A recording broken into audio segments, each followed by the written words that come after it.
hopefully, not like last time, my live stream decided, we're just gonna stop for no reason. But whatever. So, this one is about the dangers of using the Ouija board. Which, don't get me wrong, it is a tool, because that's what it is. It is a tool that has some risk to it, but then again, anything of the occult has risk to it altogether. So that's something that you should keep in mind. Whoops. When using anything related or even, well, that's bad. Never mind, that was bad idea. Bad idea. Let me take it back. Anyway. So, I've used the Ouija board about a few times, and even also did a live stream a long while ago. And it does have risk, like anything else occult related. It does have risk. But of course, with using anything of the occult, you have to put yourself first, and your well-being first, and that's not negotiable. Because if you're not taking care of yourself, you're not doing what you need to do for yourself. Look out. If you're just going in guns a-blazing, face first, like, oh, nothing that's gonna happen to me, you don't know until you're actually in the moment. And that's just trying to be as realistic and practical as possible. Because occult is unpredictable. You don't know what's gonna happen, but the thing you need is the foundation to stand on while you're practicing. And if you don't have that foundation, well, you're probably asking for the whoopsies that happen. So anyway, we're gonna let this go while it's playing. Gonna be cleansing this big thing of amethyst that I got yesterday. So let it commence. And yes, I'll probably be stopping it like how I usually have, just to clarify, and even also give credit where it's due, because that's being unbiased.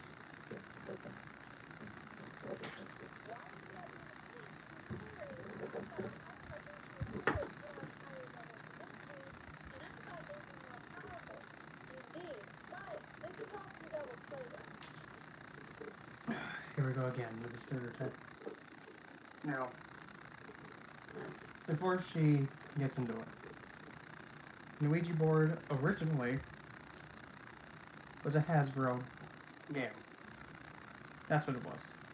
By, I think, Hasbro. A toy from a toy company. That's what it was, as intended.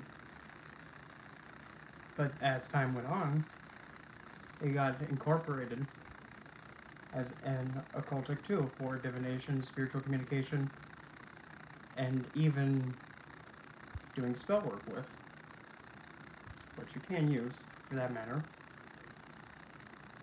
And because of it being in so many horror movies and Hollywood movies, it's gained a reputation for being a portal for malefic beings to come through.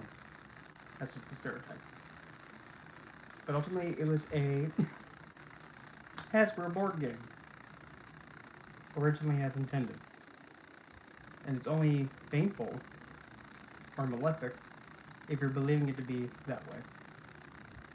And when you're using the board that's so open like that, because that's how the board works, it's like opening the doorway for anything to come through. You don't know what's coming towards you. You don't know what's interacting with you. So you have to be a lot more firmer in your foundation. And you have to understand how to tell something to get. And not let anything get a hold of you or violate you. because that's huge. A lot of the times where you see some people actually having some kind of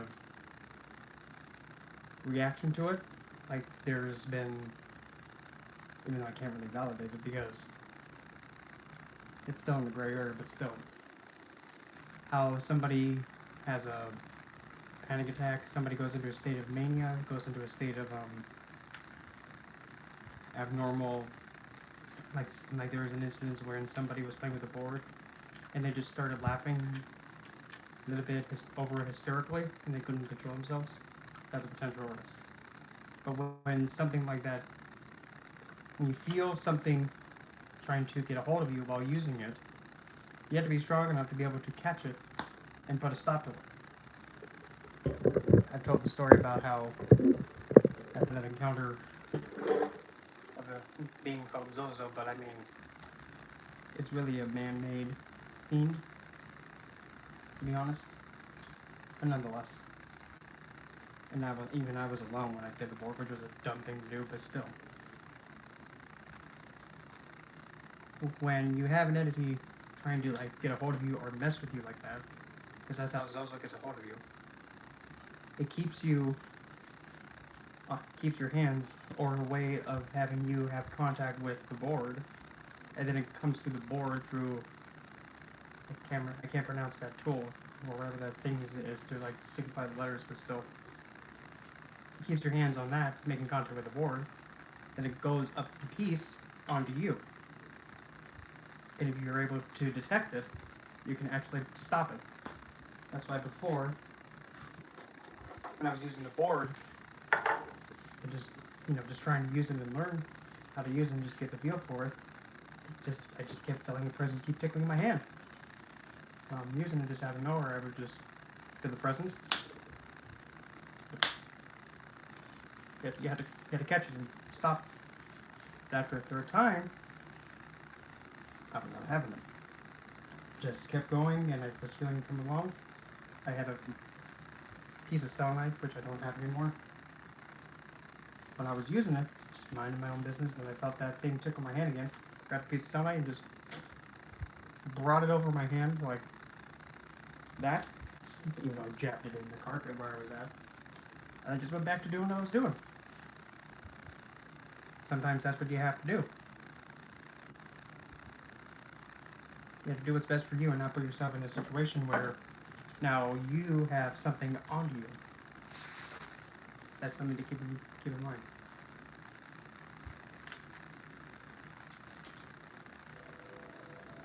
Anyway.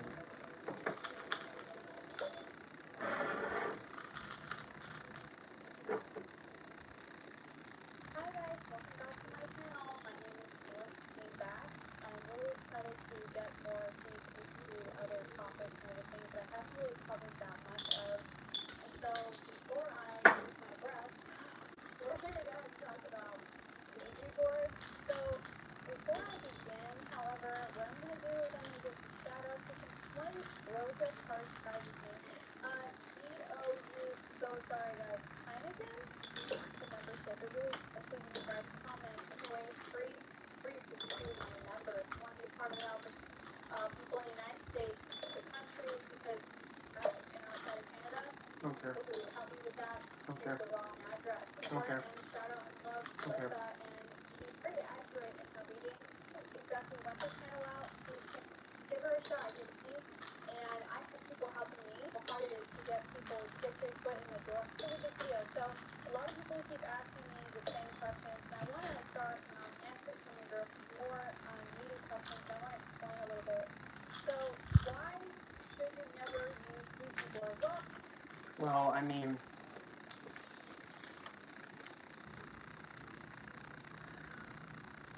it's not that you shouldn't. It's just you need to. I mean, everybody should try something at least once. But when you're going into something related to the occult, but with an Ouija board, it's different than just using like a tarot deck.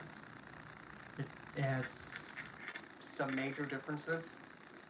But with a board, my best suggestion, and something to consider, And this is coming from a perspective to prioritize somebody's well-being and safety over everything else. If you're going to be doing an Ouija board session, you should have minimum, at least 4 people. One actually being the one that's moving the piece around. Another one close by that is experienced in the practices of occult in banishing, warding, and pretty much using protection. Those kind of magics, and is very familiar with it. And 2 other people on the sidelines to restrain the person using this if it has to happen. But why? Well, for one, you have the person obviously using the board. You have another individual who's actually more in tune with the spiritual side and knows what to do to keep everything purified and cleansed and banish anything that comes through. That's covered in the spiritual aspect of it. In the physical. So, say if the person using the piece starts acting in a way that they're losing control, you have 2 people coming in restricting them, which sometimes you have to do, because you never know. I'm not saying this to scare you. That's not the point. I'm saying this because it might have to be done. And when it comes to somebody's well-being and safety, you don't take any risks. And even if it doesn't happen, you're still prepared. That's the biggest thing, number 1. Minimum 4 people. 1 using the piece, 1 to keep an eye on the spiritual aspect, keep everything safe, secure, banish anything that comes through or attempts to get through, and also help the person be able to identify what's coming towards. And 2 other people to either restrain the individual and also call medical personnel if necessary. And that's not negotiable. Let me come. But still. And I know there'll be some people that have a viewpoint saying, why are you telling people on how to do like their practice or how to do something like this? Shouldn't they do it themselves? Well, of course they should do it themselves, but here's the thing. If somebody hasn't done something before, if you're telling them just go pick up a board willy-nilly out of nowhere and just have at it, you're setting them up for a huge risk. That's being realistic. Because the thing is, how do you know the experience they're going to have that they haven't even had yet? How do you know nothing's going to happen to them? You don't know that. I don't know that. So the best thing to do is to set up precautions to make sure it doesn't happen. That's being realistic. Well, there's a lot of reasons. One of the biggest reasons is because Ouija boards are a lot like a portal device.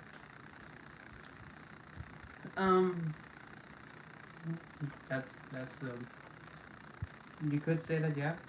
It's we call it a tool, that would be the better way of putting it, but yeah, I can agree with that. So a lot of people don't realize that. They think it's just communication, and when you say hello and you say goodbye, then it just ends the communication. It doesn't work that way.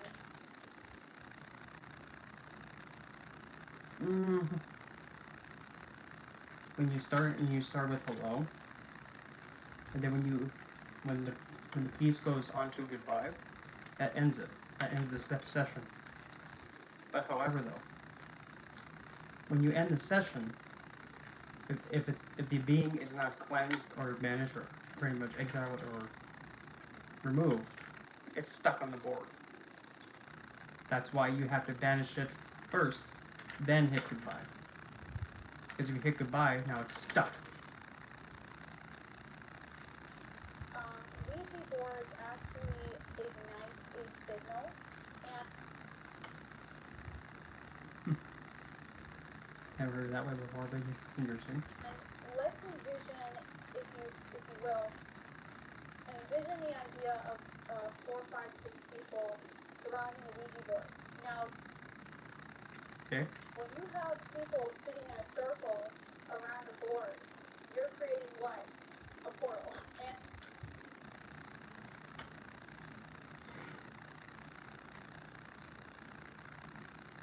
Now, so then answer me this then. You have people in a circle with a board in the middle. Now here's the thing. I'm sorry, but the way that I caught that, I'm thinking, so you mean to tell me people who sit around for a family dinner and there's like a placemat that looks like a board in the middle? That's making a portal? That's how I caught it. I'm sorry, but still. No. You don't need to have... If you're seasoned, and if you know how to fend for yourself and know how to push back, and if you're adept at it, which I'm not, and I still would not suggest anybody to do it alone, and just to have at least others around, just in case. Anybody can just do it by themselves, another individual, 3 people, 4 people, it doesn't really matter the amount of people. But for a group of people or one individual that wants to give it a go, have safety in numbers. I'm not saying that to be... What's that called? What is that word for? Not saying that to be quote-unquote gatekeeping or whatever kind of stupid nowadays word that is being used, or pretty much telling people what to do. Well, the best way that I can put it is, if you want the best suggestion for the well-being and safety of the individual that wants to actually carry this out, have at least minimum 4 people in the way that I've suggested. Because when it comes to somebody's well-being and safety, again, I'm stressing it because it's that serious. The safety and well-being of an individual is not negotiable. A threat's a threat if it comes about. You have to have the precautions set up just in case if it was to happen. now, when you have all that energy circulating into a circle, and you have each single person focusing on specific entities,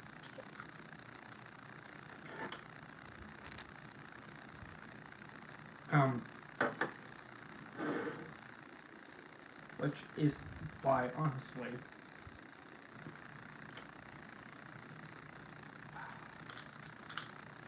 when the board's being used, that's why I suggest only one individual use it. One person has contact with the board, just one. Because it's only that individual who's coming into contact with the board. Of course, outside influences and whatever can influence it, okay, whoopie woozy woo woo. But the person who's actually being the one that's moving it, they're the ones who's kind of like the filter and the primary that's actually making contact, and the thoughts and the energies that are going through the board and into from the person is what gets through. to connect with contact, or you're thinking about someone's thinking about this person, someone's thinking about this person, someone's thinking about this deity, someone's thinking about this entity. But here's the issue, is that it doesn't matter if you are positive intended, it doesn't matter if you only think about positive energies, that is irrelevant.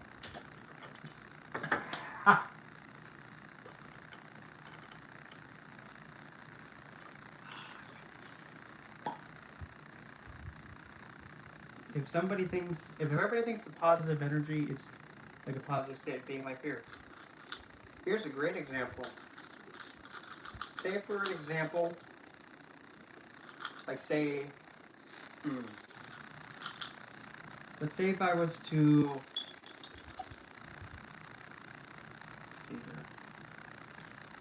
say if when I think it would be just funny to visit, but still. Say if I was to actually have a meetup with Kendra and two of her other friends that actually do practice the same thing of a cult. And say if we were trying to make contact with one of the Goetic divines, for an example. Let's say if we wanted to interact with, let's say,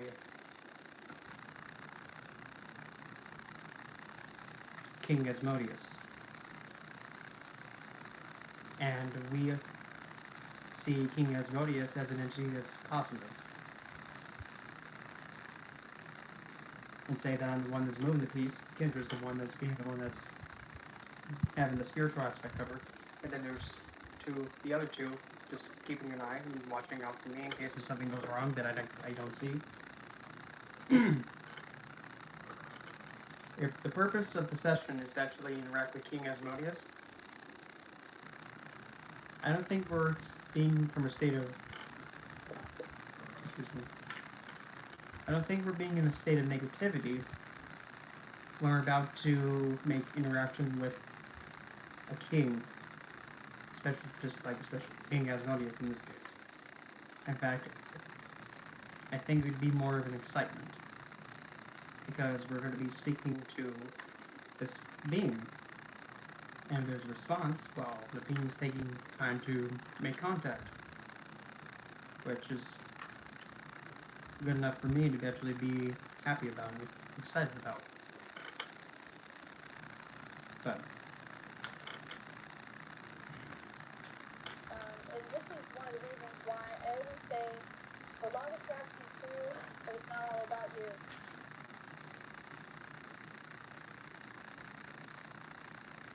okay. So what I mean by that is the law of attraction is absolutely true, and For me, Essential. For me, law of attraction, it does have a occultic and metaphysical side to it, yes. But it has a huge patriarchal influence on it. How? Well, simple. If you're doing everything that they're saying to do, and you know you're doing exactly what they say, but yet the desire you want doesn't happen, in fact the polar opposite happens, you know what they do instead? Oh, you must have done something wrong, you didn't do it right. They then turn the narcissistic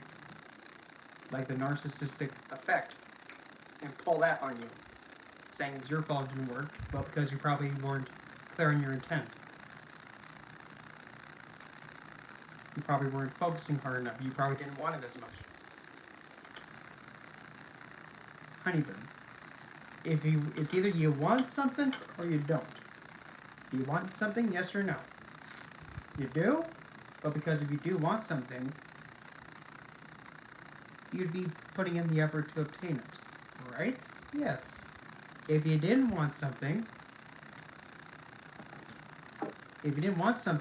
you would just be, with it. And not care. But if it's something that you want, you're doing everything you can to get a hold of it. It's either you do want it or you don't. Yes or no. Not, oh, you didn't want it as bad. Keep it simple. No. No. That's why I don't like law of attraction. It blames you for not wanting it as bad as you wanted it to. Get it. But you still want it. when we think about and focus on positive entities or positive vibrations, we do in fact attract those entities and vibrations.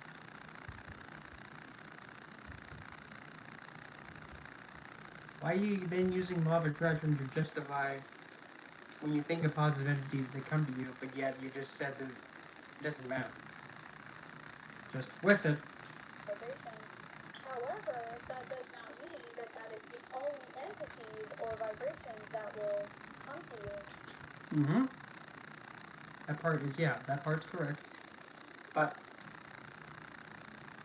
so it doesn't matter what your level of thought. This is almost like a new age narcissism. what?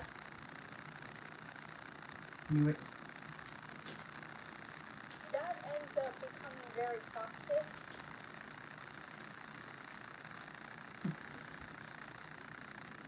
I'm biting my tongue so bad right now because it's so hard for me not to say. You know, sometimes people really don't want to hear about someone, about the thing that they're talking about coming out. When you really think about it, because it becomes very irrational and irresponsible based on energy frequencies, the laws of the universe. You have a law of free will.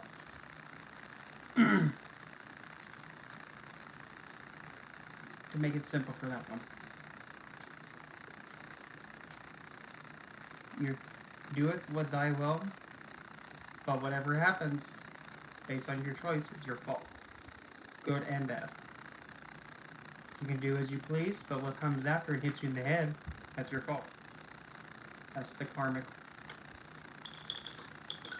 rhythm. And you also have the law of command. Law of command. I have not heard of that. You also have the law of attraction. Mm. But there's many other laws that even I'm not very aware of, but there are other laws. And you have the law of gravity.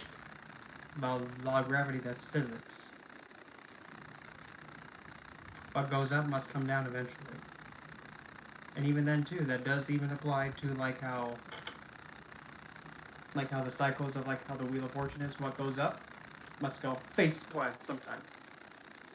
That's why the idea is thought to live to a state of comfort.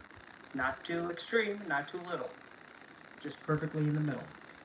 Comfortable and content. So when the bad times come, it doesn't hit you as hard. It still has to happen, but it won't be as hard. But when the good times come, you can enjoy them, but then you don't overkill and then face plant. You got those. You got the law of karma. So there's lots of laws. You have the law of gravity. You got those. You got the law of karma. But Well, then again, the law of karma is also tied to the law, like the free will thing. You're free to do as you please and do with what you will, but no matter what happens, you're at fault. That kind of ties to that one. there's lots of laws in the universe, and there's way more that even I don't know, that a lot of psychics don't know. There's even people that say there's the law of assumption. I really honestly think that's just another level of narcissism.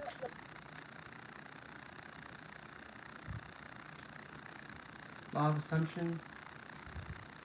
Well, narcissism is actually pretty much making one's self-esteem and one appearance and one state of awareness and sense of self become so overkill that anything that threatens that, it swings at it and pretty much decimates it because it can't handle being vulnerable. So it overcompensates itself by pretty much making itself seem perfect and denying anything logical or reasonable.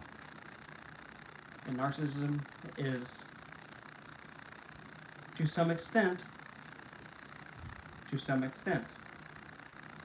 for having like the sense of self-worth and used correctly, it can actually be a beneficial thing. Like putting oneself first to ensure one's well-being first. Because if you're not well, nothing matters. That is being somewhat narcissistic. You're putting your well-being first over everything else. Anything else that threatens your well-being is a threat. And you have to do what you have to do to get yourself standing. Because, like what I've said before, in a previous live stream before, when it comes to you, morality doesn't matter until you're well.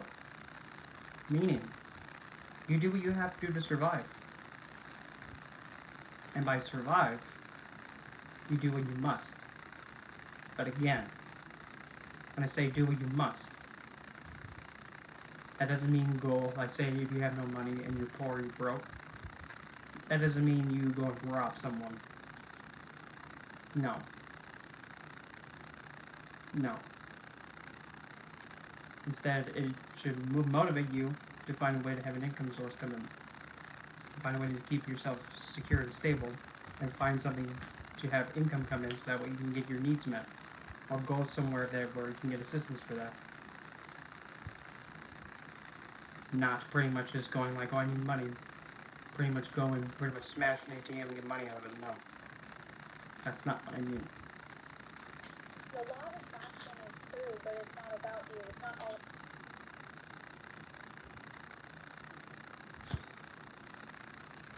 The law of attraction is real, but it's not all about you. Well, here's the thing. Here's one thing. Now, please keep this in mind. Let's use the Great Bamboozle effect on it. In your life, this experience with this body, whose life is it? Yours. You have yours, I have mine. If you, or in this case also myself, if something happens to you, the world ends. If you're gone, this world is done, from your perspective. So, if your well-being is threatened, if a threat's coming at you to pretty much end your existence on this planet, it is a priority for you. So you do have to come first. It is all about you. The saying for how it is, if you're gone, the world is done from your perspective. If I'm gone, the world is gone from my perspective. So it is all about the individual first. It is. Because you can't have a society or a group of individuals, a group of people, without an individual in the first place. You can't have a group without an individual first. You need that. About you. So just because a bunch of people in a circle intending to only contact positive benevolent entities using the Ouija board. Yeah, well, I mean, if you're using the board for that intent, and it's the same uniformal, it has the potential to most likely do as intended. But again, Ouija board is unpredictable. But still, that's why you need to have an individual who's actually knowledgeable and has had experience and practice being able to detect energies and is in tune with them. That does not guarantee that that's the only thing that's going to come to contact you. In fact, higher vibrational entities have no use and no reason to contact you through Ouija board. No. No. An Ouija board is a tool that doesn't understand the concept of good and evil. It's either an entity speaks to you through it or not. Higher and lower, if you want to be even extra technical. Higher entities, for an example, are like the Deva. The middle plane, Asuras, or the demons, people. The Rakshasas are the ones that actually are destroyers. They're not bad. None of them are bad. None of them are good. That's just what they are. They all need one another to exist. You need the Devas for the paradise aspect. You need the Asuras to actually be the ones to believe in the Devas to actually make life like the Devas on Earth, to bring that paradise to Earth. But if you didn't have anything to destroy what's on Earth, for more of the Devas and their structures and their ideals being brought to the Asuras to be built, if you can't build anything anymore, you're out of room. You can't bring from the Devas to the Asuras. So you need to have the Rakshasas to come in and destroy stuff. But also Asuras, they also destroy. But with the intent of saying this has to be cleared so we can bring paradise. With Rakshasas, if something gets too corrupt, you need them to literally annihilate something when something gets overly corrupt. You need that. And I mean, I don't even need to mention where that needs to happen. Because it's a lower energy. Energy is energy. That's just what it is. Higher or lower? No. That's polarizing. Is it an energetic being? Yes. Is it higher or lower? Does it matter? Right, it's matter. It's an energy of matter, space, on matter and atoms all put together in a pattern, and it's a physical object. The thing is that what people don't know, what a lot of people don't realize, is that higher vibrational entities that are in heaven, that Oh God, here we go again with the polarity. No. No. 'Cause here's the thing. If a higher vibrational energy is supposed to be of that classification, it should not be able to carry out a murder. It shouldn't be having the ability to harass. It should not have the ability to. You see what I'm getting at? And I'm using Lilith's experience of her having her children murdered because she said, I don't want to go back to somebody who's going to violate me. That's not higher energy. You know, the angelics just decided to kill her children in front of her. Well, hey, angelics, don't you think, you should be on a more positive, higher vibrational behavior? But no, they succumb to lower vibration behavior based on that concept. So they're not divine, pure entities because they're being tasked by an old geezer, and to them, his word's law. If he says, okay, my angelic man, every morning at 7 a.m., I want you to do your jumping angel jacks, 100 of them, and then do 50 angelic squats, and then spin on your head every morning at 7 a.m. They do exactly what he says. Nothing. That's just what it is. If somebody doesn't follow exactly what he says, then they see that individual as a threat because they don't abide by what he says. Which really, why would you?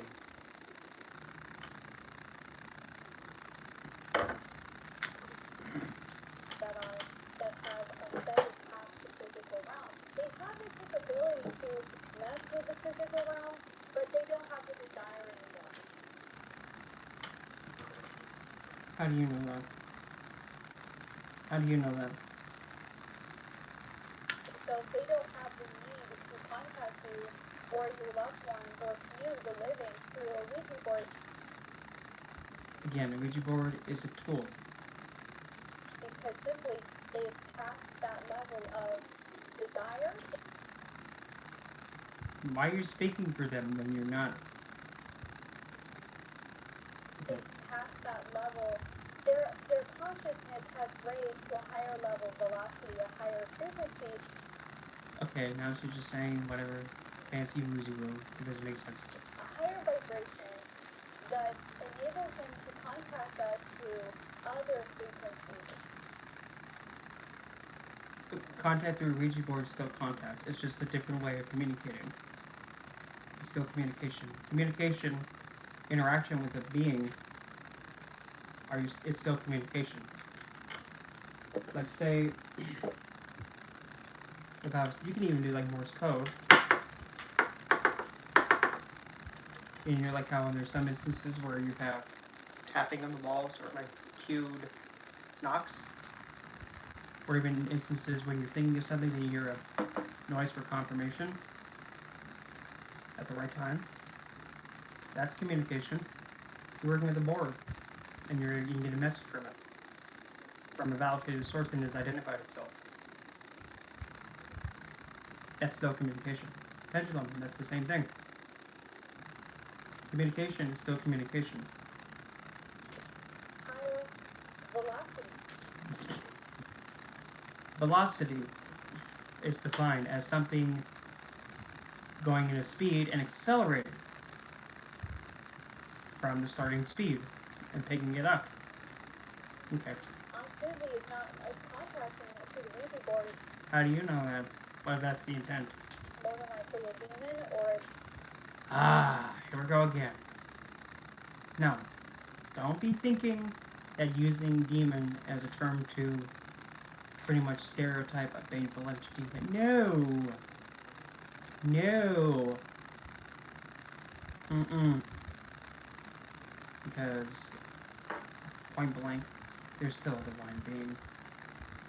That's why I call them poetic divines. Because they are divine still. Just because some old geezer he-goofant figure decided to make them into a fiend and strip them of that title, that's cute, but I mean, they're still a divine. Just because somebody else thinks that they're not, because they're not going by what they want and their standard of what they're comfortable with, boo-hoo. That's a shame. Sounds like it's their problem, not the Gweta Divine's problem. It's not their problem to have to, you know, have to adapt to somebody who's too sensitive to acknowledge, well, this is a divine being. Just because I don't understand it doesn't mean I shouldn't give it the respect. That figure needs to understand you don't just strip a title from a being when it had it in the first place. Because it's been given that title for a reason. A lower vibrational entity. No. The Gweta Divines are not lower vibrational entities. They're not. Because here's the thing. If they're lower, how come there's some of the Gweta Divines that are about philosophy, debates, and being able to communicate, and even philosophical enhancement, astrology, astronomy, mathematical theory, the understanding of being able to what's that word called?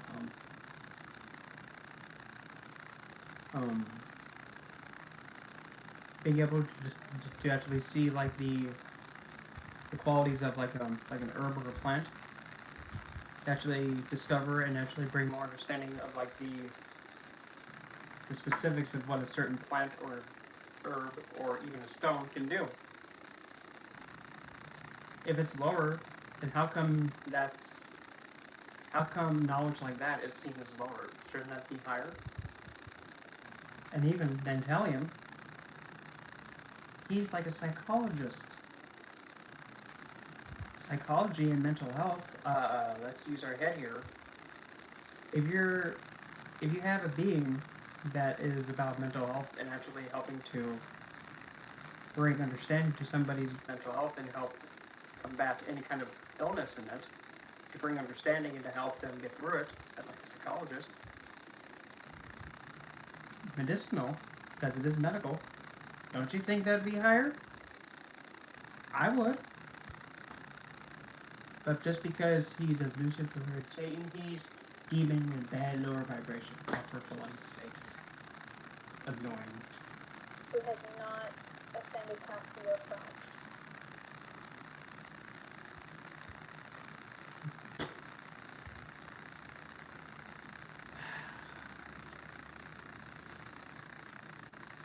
I'll put it this way. I'll make it idiot proof.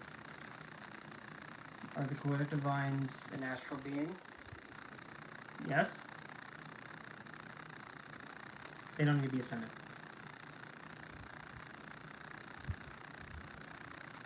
I've actually used them before. Yes.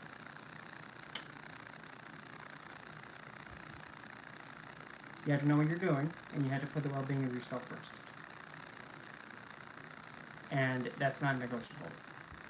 That's why earlier I even gave my suggestions when you do use it.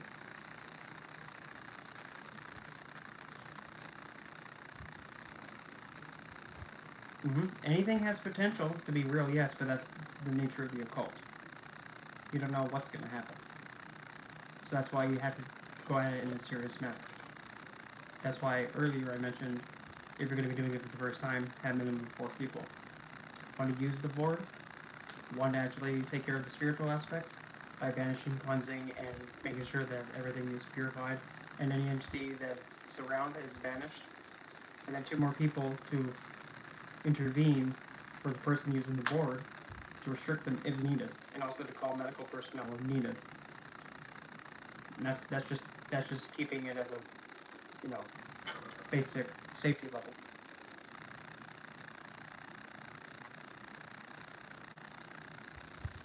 Well, the thing is, I can't say because it's the unknown. That's the nature of the occult. You have no idea what's going to happen. But you can set up just in case to have the precautions in place, which you should until you get more experience and more comfortable with it. That's going at it from a realistic, safe, practical level. And that's being realistic. Ouija boards are low energy devices, and with that, No, they're not. They're a communication tool or a divination tool or an occultic tool. They're not on the spectrum of lower or higher. No.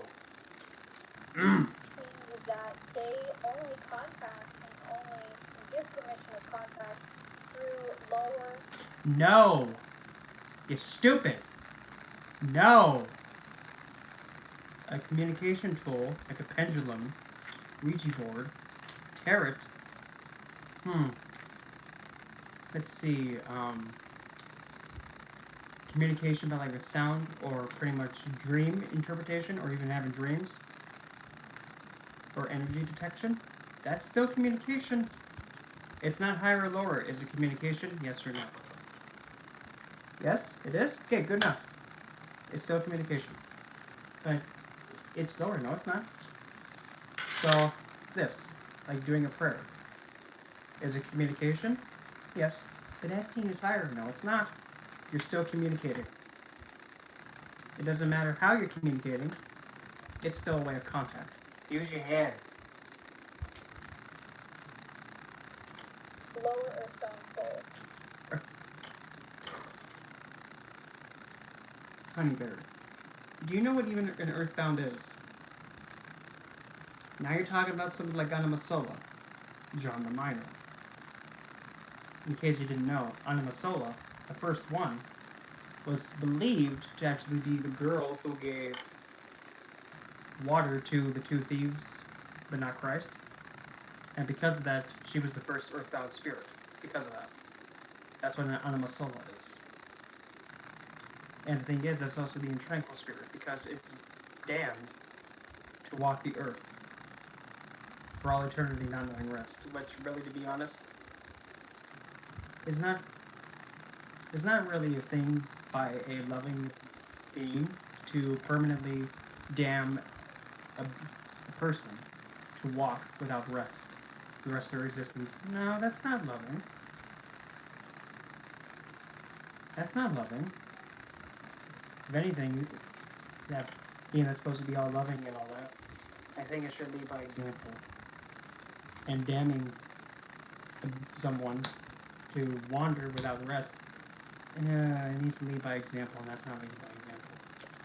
So lower energy frequencies are the ones that will inflict themselves within the use of the Ouija board. Any spirit can come in and do that. Any of them. Not just the quote-unquote lower. Not all beings are in for your best interest, and not all entries are there for your decay or your downfall. Not all of them, but then again, it depends on the person. Because you can have one individual go towards an entity and it goes just perfectly fine. Then they go to somebody else, another entity, and it's a hot mess. But then now you're taking a different person, they go to the first one, it's a hot mess, then they go to the other one, it's perfectly fine. It all comes down to the individual. Just like what I've said. To simply put it,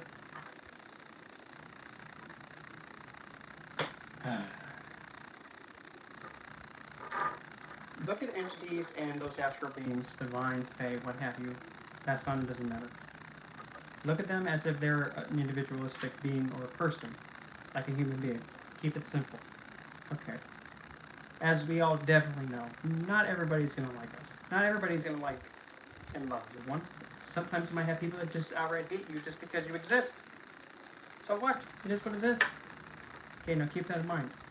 Now when you translate it over to the astral world and interacting with certain divine beings, spirits, and what have you, you're going to get the same thing. It's gonna be the same thing. It's just that one has a physical body, the humans interacting with another person, and then over on the astral side, it's the same thing, but they don't have a physical body. They just have an awareness. Both have awareness. It's just that there's nothing tangible to perceive in front of you or perceive with the senses. It's still the same thing. Keep it simple. Don't make it complicated. And this ends up becoming a toxic situation.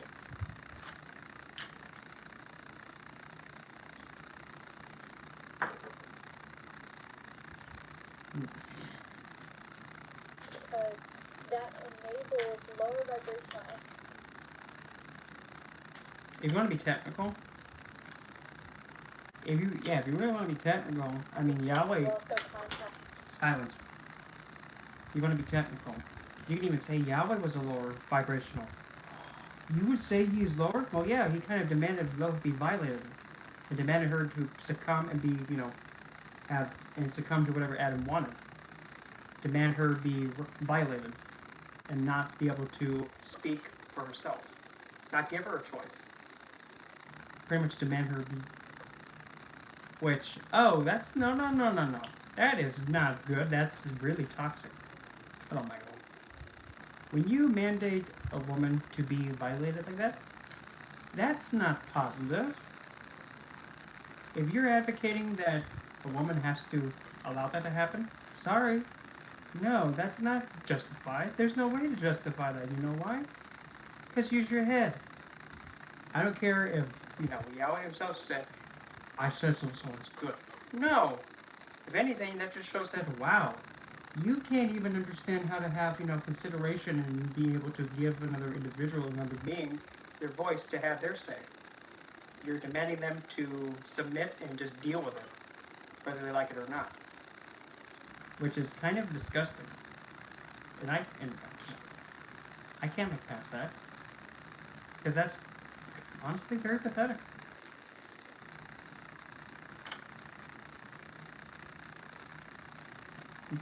Well, I'll put it this way. I'm pretty close to, let's say, the border of California. You end up just inviting these entities into your life, into your space. It doesn't matter if you say goodbye. Well, if you invite the being in through the board, maybe. But also, I'm close to the border of Nevada.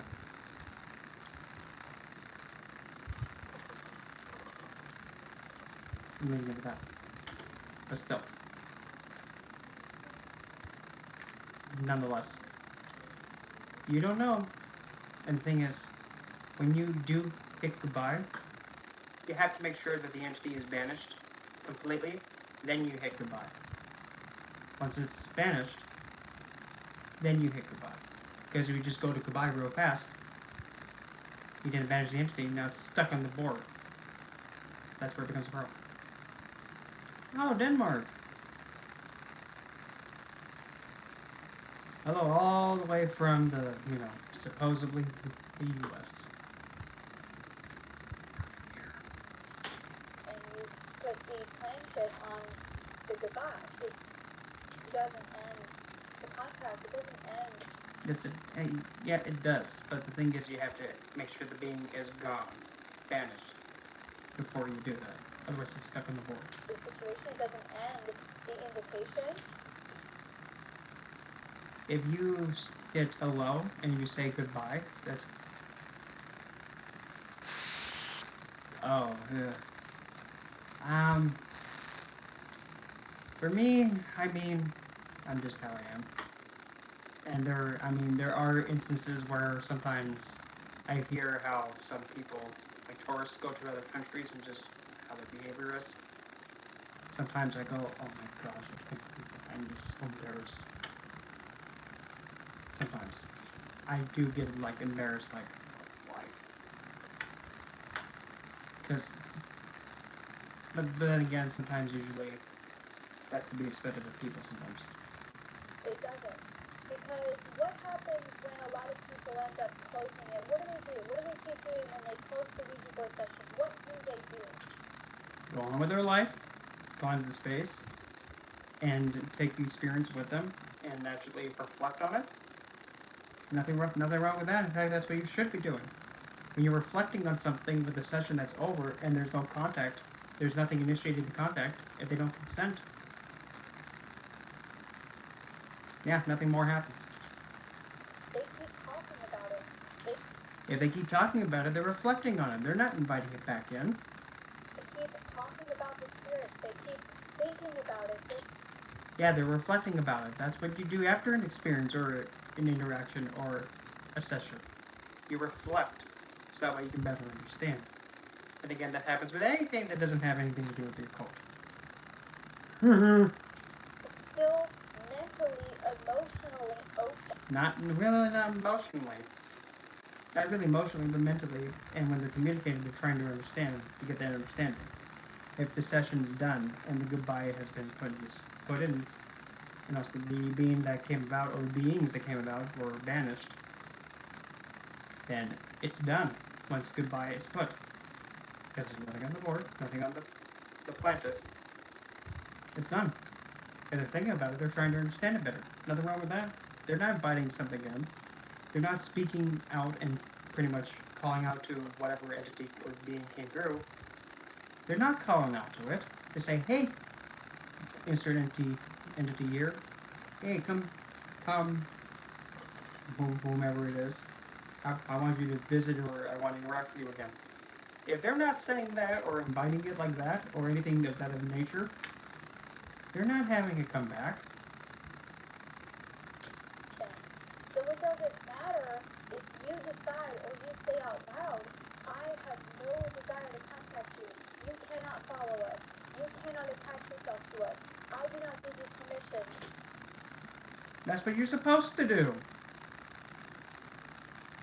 That's what you're supposed to do. Well, that's not enough. Yes, it is. If you're firm enough, and if you make it known that, hey, you ain't gonna stick to me, you ain't gonna stick to no one. You're gonna know your limitation and boundary, and you ain't gonna cross it. Got it? If you don't got it, get. And you have to hold your ground. You have to be that aggressive and take no nonsense. You have to. Because, look at this one. You know, like how there's instances where there's somebody, like, say for an example, someone's stalking you. Somebody's stalking you, and you're aware of it, and you're catching on to it. You turn around and you say, is there something you need help with? Do you need something? Are you following me? Is there something you need to ask me? Or what's the situation, or what is the intention of you following me? What do you need from me? What do you want from me? What do you desire from me? What do you need me to help with? Yeah, but again, sometimes some beings don't listen.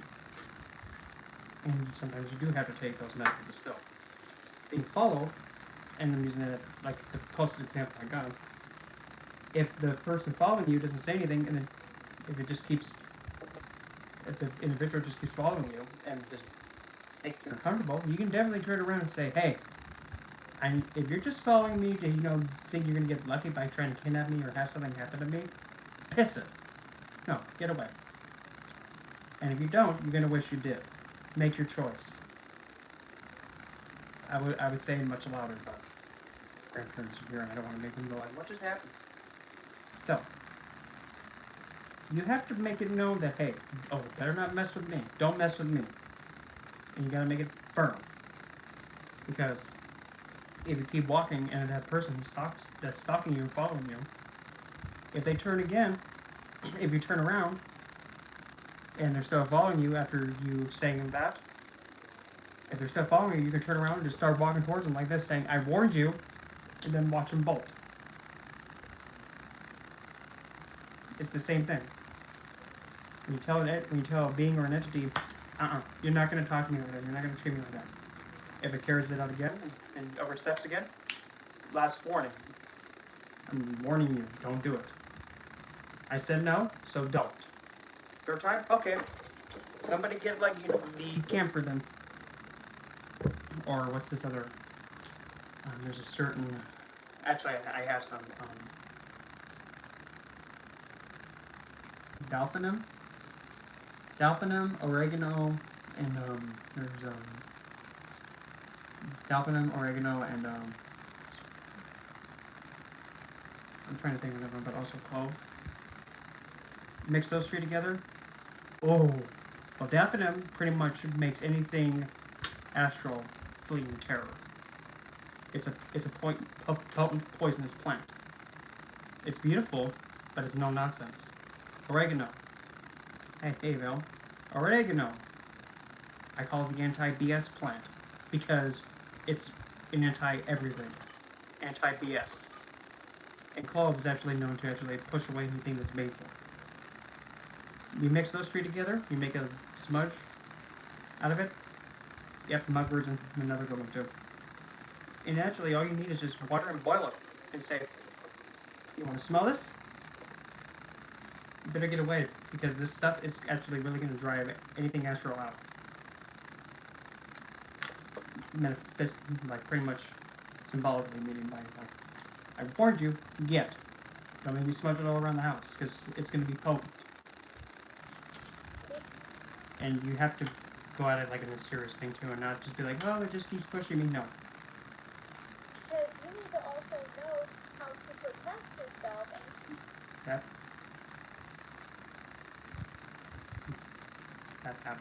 That's a must.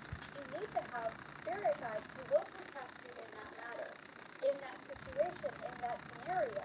And not all people have spirit guides. I can't really say that's true. A lot of people think that everyone has a spirit guide. They do. Some are aware of it, some aren't, and some just don't even have that thought. It is what it is. That's not necessarily true. The only time people typically have spirit guides, and I'm just going to be real here, most It's gonna be real here, so don't believe it. people that have spirit guides, it's because they have unfinished business with these guides. One more time, what? Typically have spirit guides, and I'm just going to be real here. Most people that have spirit guides, it's because they have unfinished business with these guides. Unfinished business. Well, I can't agree with that one, because how can I have unfinished business with death? Hell, how can I have unfinished business with her? Because the thing with hell, she stopped me from suicide. So how can I have unfinished business with her, and her being a divine goddess of death and caretaking to those who passed away? How am I going to have unfinished business with her when I'm still... You see how that kind of doesn't click well? Or it's because they do a certain kind of service for humanity, for A certain kind of service for humanity. Well, I mean, hell, I can agree with that one.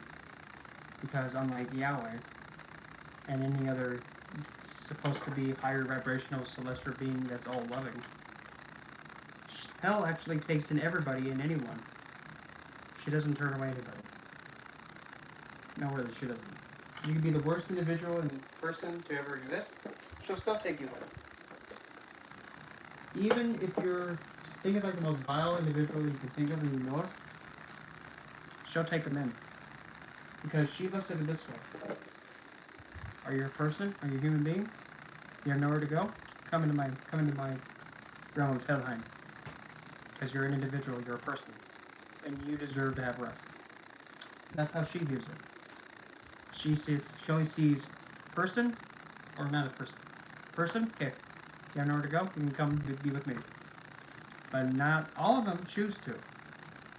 Just because the passed on has the opportunity to choose to go there, some don't.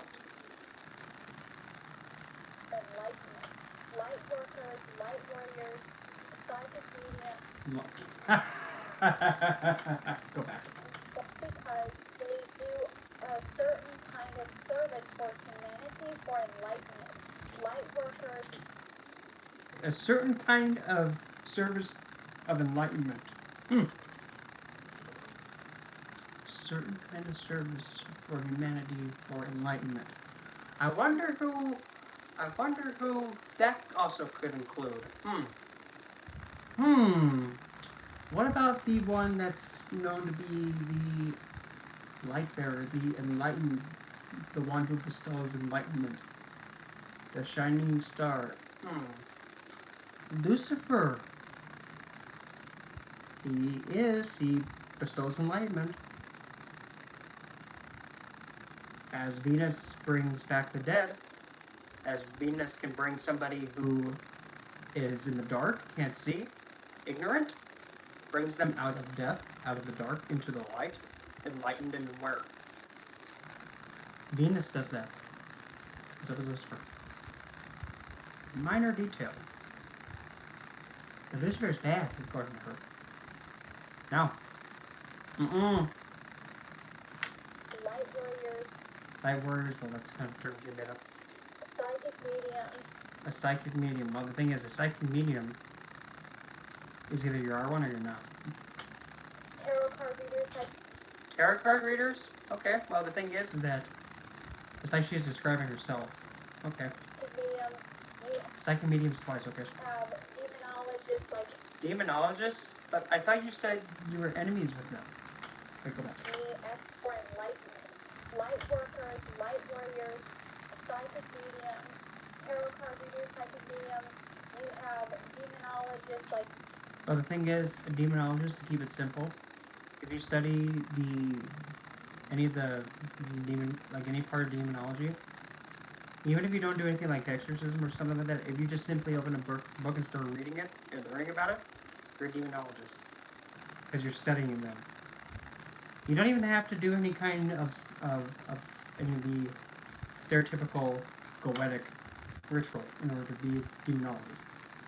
You don't have to do that. You just have to learn about them. You don't have to do the ritualistic aspect of it. If you're just learning about it, reading about it, and becoming aware of it, and getting that knowledge, you're a demonologist. Keep it simple. Don't make it complicated. Like me, exorcists, like... Like me? Well, ooh, aren't you fancy? And an exorcist? Go back. You have demonologists like me. You're not... Well... Okay, you study them, but probably in a way that's biased. Just claiming that they're bad, but they're, Exorcists like me. You, an exorcist? Honey bear. I don't think so. I can't agree with that one, because here's the thing. Knowing how to do an exorcism, you don't need to have any kind of background in demonology. In fact, you don't need to even have anything fancy woozy will. If your will is strong enough to command something to get, that's an exorcist. That's an exorcism. You don't need all the fancy woozy woo props. You just simply have to acknowledge the being that needs to go and say, get! And you have to make it that firm. And you have to, sometimes you have to be relentless, saying, no, you're gonna get, out, out. I didn't ask you, get. I didn't ask you, you're gonna get out of here. Like that. Like to the point where, like, you're about to pounce on something. Like that. Aggressive. Like superseding it. If you detect it, that's how actually engaged you have to be in. You don't mess around with it. Meaning that you don't think it's like, no, I banish you. No. Like, literally pointing at something like another person that's in the home or spaces, you would say, get out of my house. That's not a request. Out. And when your focus is that intense, you'll know. And it'll know for sure to get out. You have other people that are in the service of the Lord. Oh, here we go. The service of the Lord. Jeez, no. No. The service of the Lord? No. No. That's it for him. No. I cannot agree with that, unfortunately. But now here's the thing. There's some people that do have a Christian background that actually do behave in a manner that's dignified. That's not what I'm referring to. Because there's a difference between Abrahamic faith being practiced with a state of being dignified. Then there's some people that actually use it as a means to justify and safeguard themselves from spewing bigotry. Probably the best example. You can't be a Christian if you're Democrat. Really? Really? Who are you to say somebody's faith can't be something just because of a political affiliation. You call yourself a pastor? Really? Wow. Wow. I think I've actually finally met a human being dumber than Adam, for that matter. Wow. Wow. No. You can't say somebody cannot be a faith because of a political affiliation. That's pathetic. Point blank. You don't like it? Woe is Adam. Deal with it. If you don't, too bad. Just because it's not the way you want it, it's too bad. Screaming and yelling like that. No. Sorry, honey. That just shows that wow. It just shows how you were up brought and how you were raised and the environment you were raised in. Scream and yell makes you believable. Sorry, no. It just shows that wow, lack of self-control. Or even here's another one. Using the faith to justify having homosexuals be shot in the head, execution style? No. That's not using your faith as a way of dignification. That's not using it in a dignified manner. That's using it as a means to actually shield yourself and actually justify committing murder because of something that someone cannot help. You're using a faith as justification to commit a murder. And the thing is, before someone's trying to say, well, it's excuse me, it's capital punishment. It's still murder. Correct? Is a life being taken? Yes. And religious law is not grounds to commit murder. Besides, it's not even mentioned as a law. And before someone chimes in saying, well, it was that way, and it was stated in that way, well, here's the thing, okay. It was put in that way because actually men were actually violating other men back then, based on when that passage was put. That's what it was intended for. And even at that, let's see here, how do I put this in a nice way? The Old Testament, if you want to be technical, is only seen and pretty much taken and viewed as historical references to study, to have an idea of how the faith was back then. It's annulled by the new. So anything of value, like anything that's supposed to be carried and practiced and pretty much put into somebody's value in day-to-day living, gone. It doesn't hold up to the modern day. So it's annulled. Just there for historical study purposes, that's it. Nope, we can't bring that back in. If you even want to be even extra technical and extra point blank, same goes with the New Testament. I mean, the Old Testament. I don't know about that. It's just all this agitation's got me all tangled up about. Same thing goes with, like, the Ten Commandments. That's what I meant to say. The Ten Commandments came out of the Old Testament. So they get annulled too. I'm just saying, if that's the intent of the new, to pretty much retire the Old Testament, and that's the intent of it, that's what the intent is, and that's what it's to do. So everything that's part of the Old Testament is historical study. Purposes only. And that's what it was intended for. So that does include Genesis. That does include the Ten Commandments and the such. Don't look at me. Hey, I'm not the one who actually made the rules and the regulations for the New Testament. I didn't make the rules. I'm just saying that's what they were intended for. No, Christian religion, believe me. No. Even people that are pastors, preachers, that are doing it for the right reasons, that are doing it not for the money, they do have spirit guides, and they get guided to do those sermons. This is absolutely true. Okay. So every religion, every single piece of energy frequency of a person who is focusing on some kind of a service for humanity,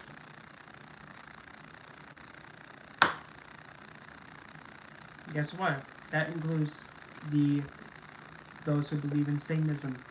That includes them. It's a belief system and a faith. Even though there's so many parts and so many unique sects of Satanism, it's still under that term and umbrella.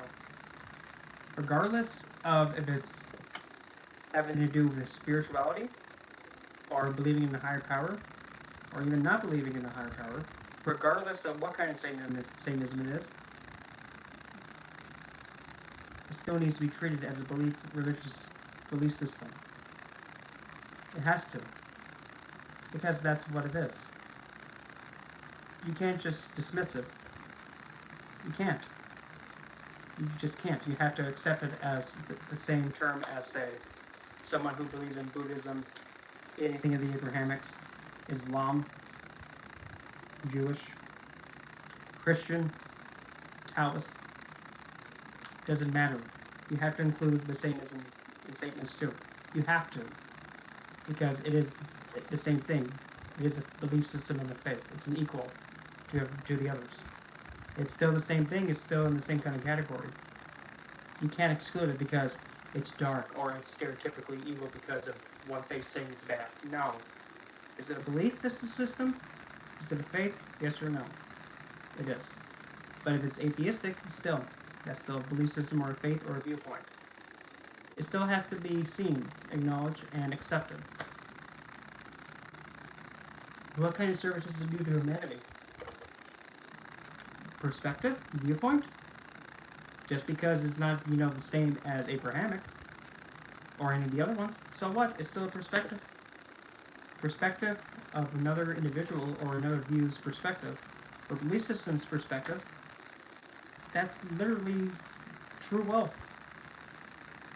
Seeing more understanding from another viewpoint, that's more valuable than any amount of financial abundance or gold or what have you.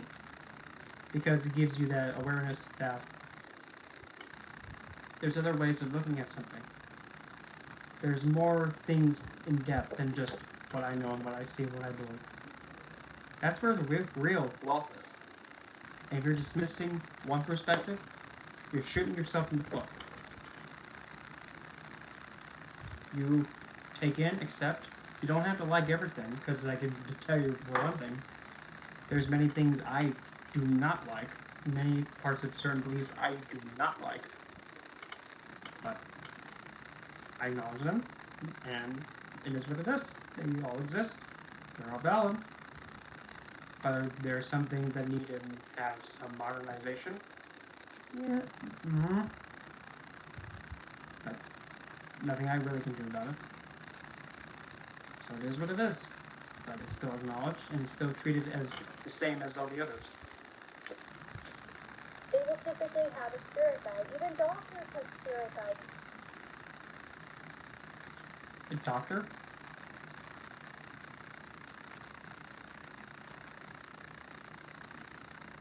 Well, it depends. What are you calling a doctor? Are you calling a doctor somebody who's a medical provider? Because sometimes I can kind of heavily really disagree. Sometimes I can agree. But disagree? Well, what about the medical providers and the doctors who have malpracticed or done patient neglect? Or even also nurses, too. Because there was actually an incident when another person that's on YouTube, I can't remember her name, Duchess? She actually was in a hospital, and the care she was getting, some nurse twathead thought it'd be a cute idea, instead of administering her medication, he decided to get the medication prepared, all ready to give to her. All prepared, he throws it into the biohazard container and walk out and claim he administered it. Now, for one, that's completely disgusting. Two, you call yourself a nurse? You call yourself a medical provider? Three, and she's also I believe she's from the South, but she's also black. If you're going to be thinking that you don't have to give her care because she's black, you can get pushed off a cliff, and hopefully you don't come back up. Because if you're not going to be understanding to be in the medical field, you have to take care of your patient, regardless of what they look like, what they believe, how old they are. It doesn't matter. That's your patient. This is their complaint. You treat them. You take care of them. You get off your tush, and you caretake them to the best of your ability.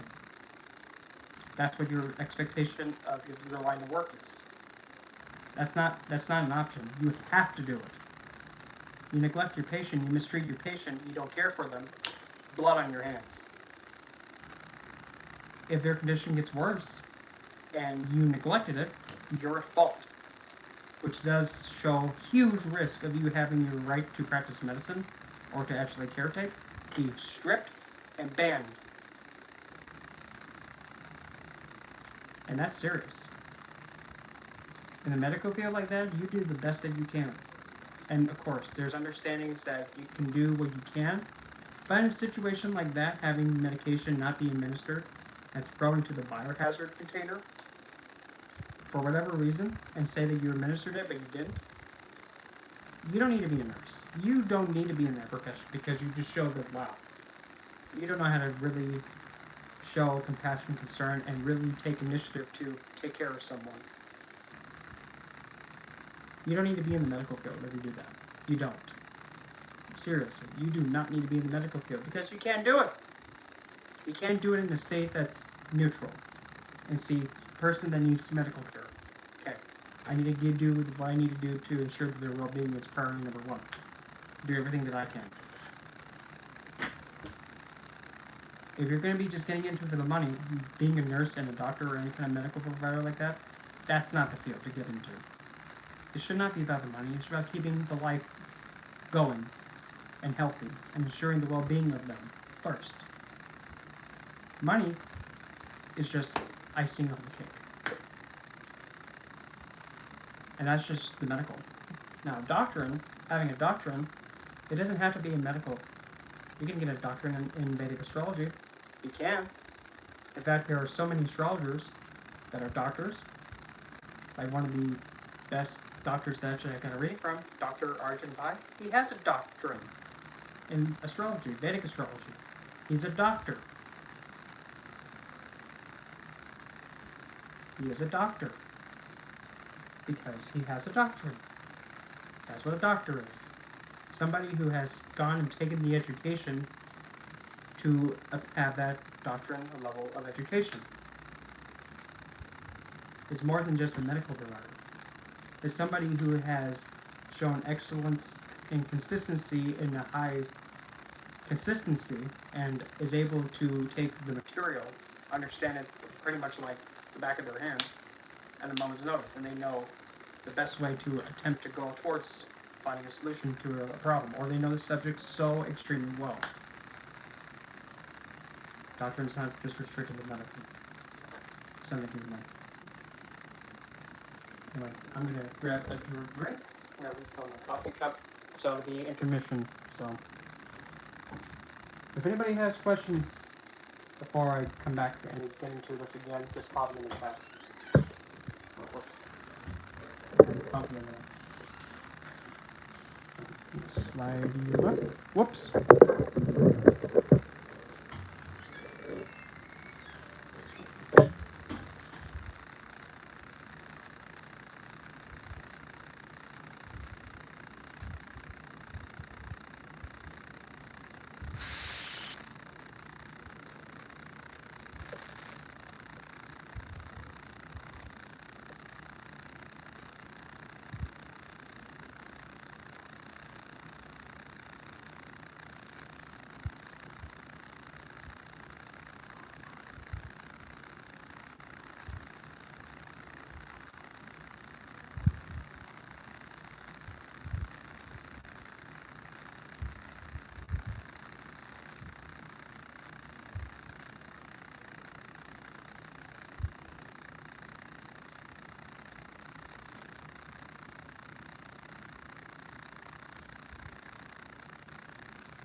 Or with...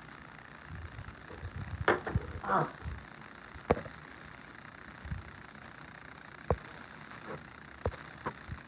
Okay, I'm back, and it seems that... Okay, no questions in the so resume the nuns, resume this... Do I have this thing on? Is this supposed to... Okay, People that are doing something good for the whole of humanity.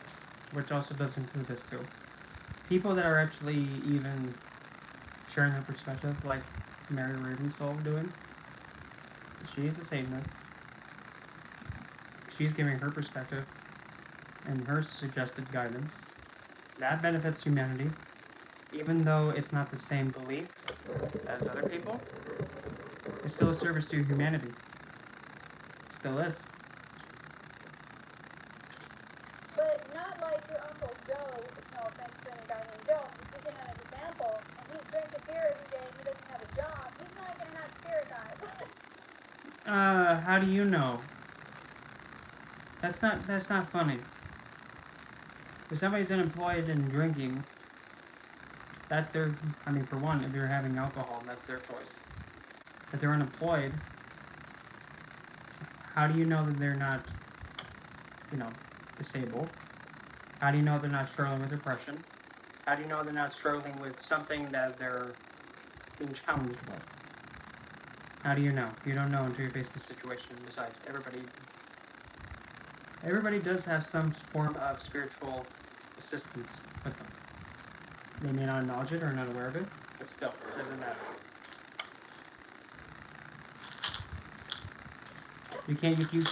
And it's not funny to actually say that somebody who's unemployed, depressed, or even drinking doesn't have a spiritual guide. You can even actually have somebody who's, having challenges with addiction have spirit guides too. They can be spiritual too, and they have that challenge.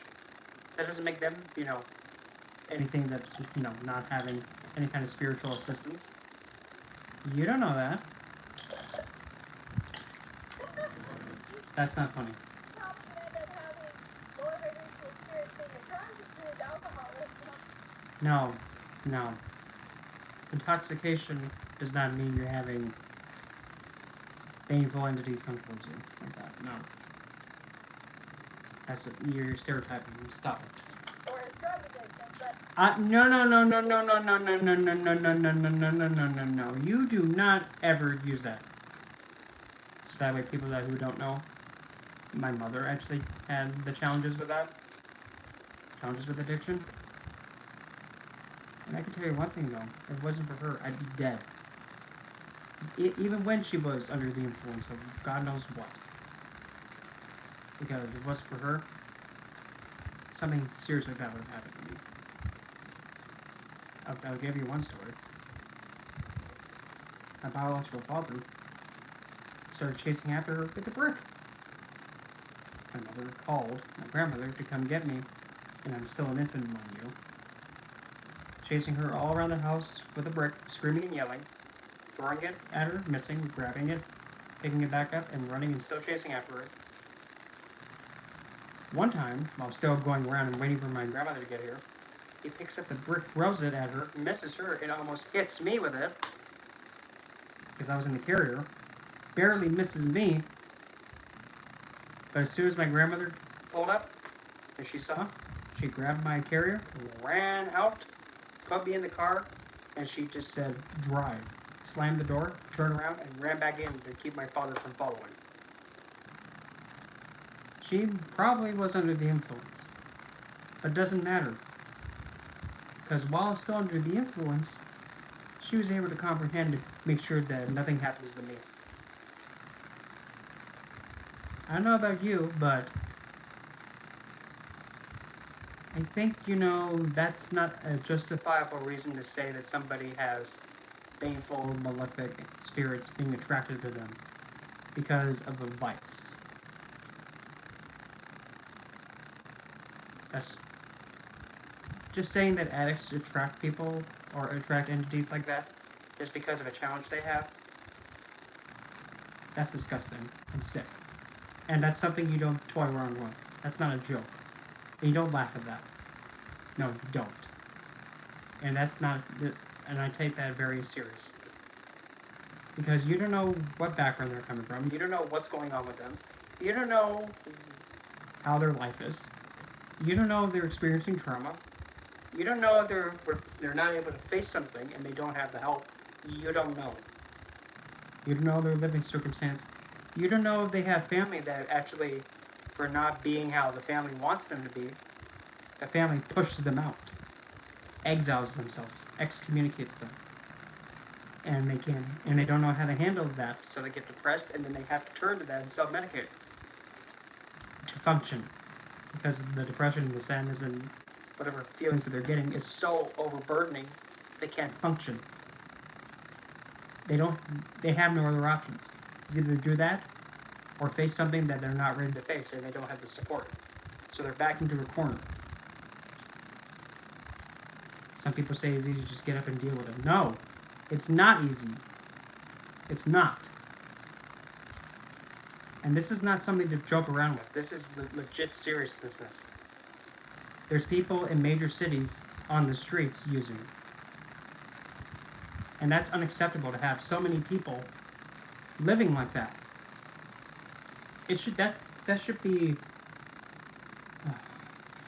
I get really intense with this because this is something I find this like a serious problem that needs to be fixed. This should actually be like a national emergency. You're having civilians, people who are struggling with this, who have mental challenges and things that they need help facing. They're turning to substance uses in order to bring it down and stop it. But now they're wandering the streets and they have nowhere to go. That's an emergency. You have people suffering mentally and now physically. That's a problem that needs to be fixed. And not all this other stuff that has to rely on like other unnecessary things in other countries. I hate to say this, but you have to put your civilians first, but also keep in mind that it's unjust for other people in other countries to be put through a situation that's not right. But we also have to take care of the people that are in critical condition. Somebody who's an addict wandering the street and they're barely functioning, they're like walking as if they're like walking zombies and they're numb. That's a priority. They need to be a priority. Because once you take care of them, they can even be an example to help other people to go out and help assist other people. It'll become like a domino effect. And that's actually a much stronger individual to help others that are going through that. That's probably the best individual to help someone that's struggling with it. Because that person has gone through that. And that person who's going through it can see that person who's gone through it as hope. It'll help much easier. It'll multiply and multiply. And look, professions, drug counselors, drug addiction counselors, that profession will multiply and it'll help even combat the whole thing. So simple. But the funding and the idea of doing that, well, we're going to be focusing on other unnecessary stupidity instead. And also, like I'm going to be really blunt about this. Who gives a bloody damn about trying to go to Mars or the moon again? Why don't we worry about where we are right now first, and then go and worry about that? Because trust me, if you're not going to prioritize human beings, and instead you're going to prioritize your fantasy kitty, like, yay, I made it to the moon, woo! Really? You should pay, like, a large amount of taxes for the amount of income you're getting in, by the way. If you're having all this money, okay. You want to pay your fair share in taxes? Okay, do it. But they won't because they're saying, we want to pay our fair share of taxes and actually pay to help the people. Okay.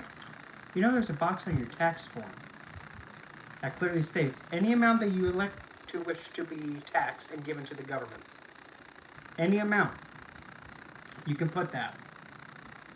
Any amount you desire, even a penny. Don't tell me you want to pay your fair share, but then not use that box and not do it. And don't be hypocritical like that.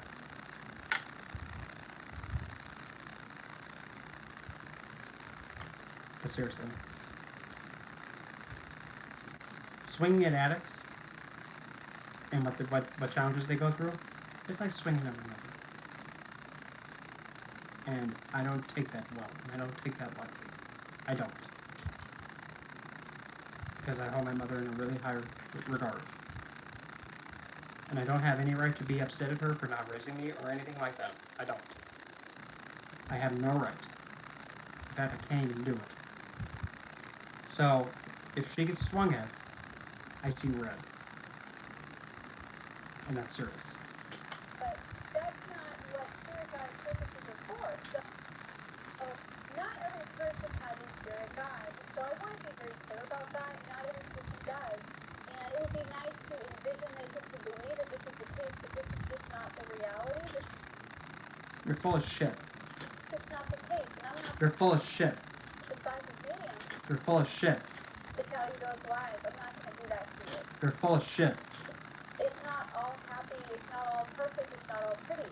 And this is one of the other bigger reasons why it's very paramount that you stay the fuck away from a Ouija board. You're full of shit, and that's not a good reason.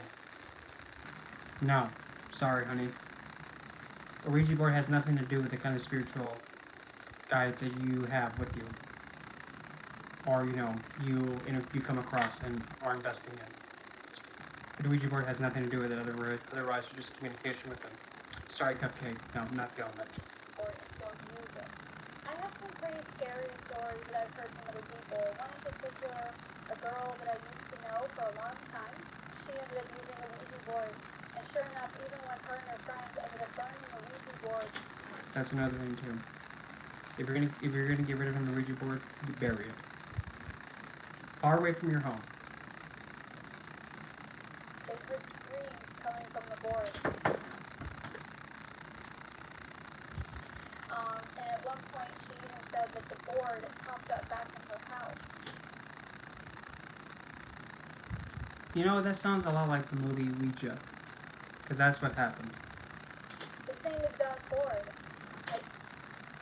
That sounds like how few scenes of the movie Ouija. That sounds exactly like how it happened. Just saying. This is not the legit story. This is something so eerie, and apparently they had done some kind of closing to it. They tried to burn it, but That's exactly what happened in Ouija. even then it didn't work. Yeah, that's the same thing happened in Ouija. Can that happen? Absolutely. If it is, Can a thing of Hollywood happen? Probably, most likely not. if it was used during satanic rituals, No! You know, I don't even understand how this individual is still on YouTube. Because again, claiming something to be satanic, misusing that to actually mean something as dark, baneful, and malefic, and even also sick and twisted.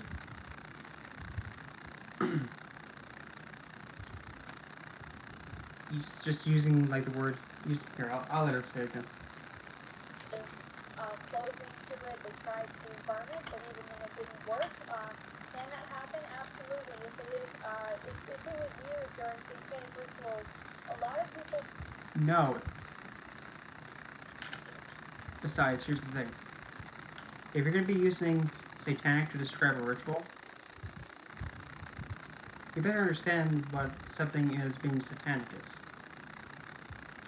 Being satanic has nothing to do with being a grotesque, nothing to do with animal sacrifice, has nothing to do with human sacrifice, killing children, or anything sick and vile and just disturbing in the head.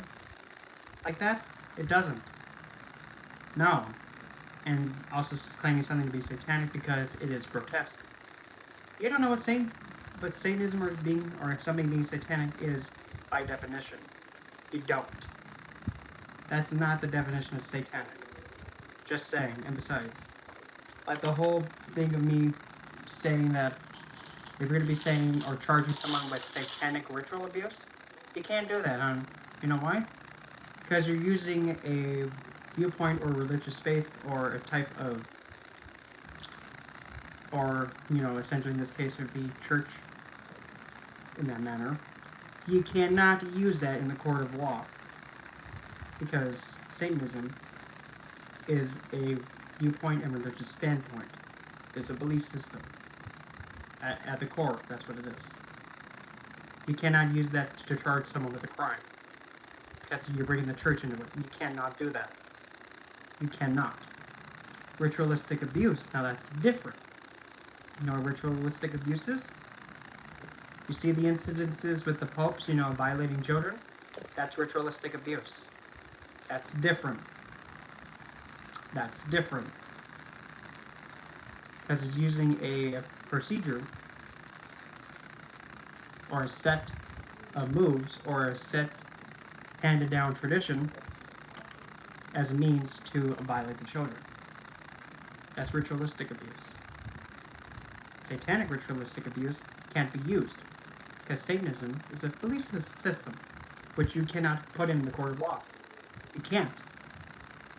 Same thing with anybody who practices witchcraft, the occult, or has a viewpoint that's like associated with like the older divinities. Like if somebody practices, like for example, Wicca or anything of the sorts, guess what? That's a belief system. You can't bring it into the court of law and criminalize someone for it. You can't. You cannot. You cannot do that. That's constitutional.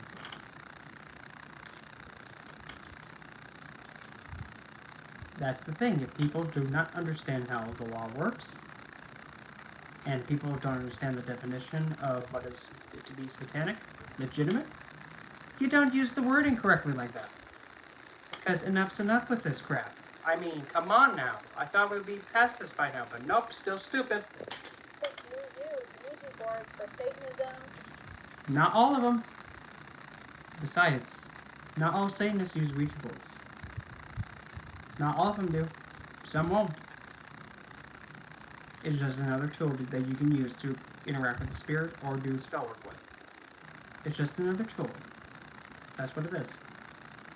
Keep it simple. Some Satanists use them, some don't. So what? What's the issue? Oh wait, there isn't one. Demon out? Not all people who interact with the Goetic Divines use Ouija boards either. I don't.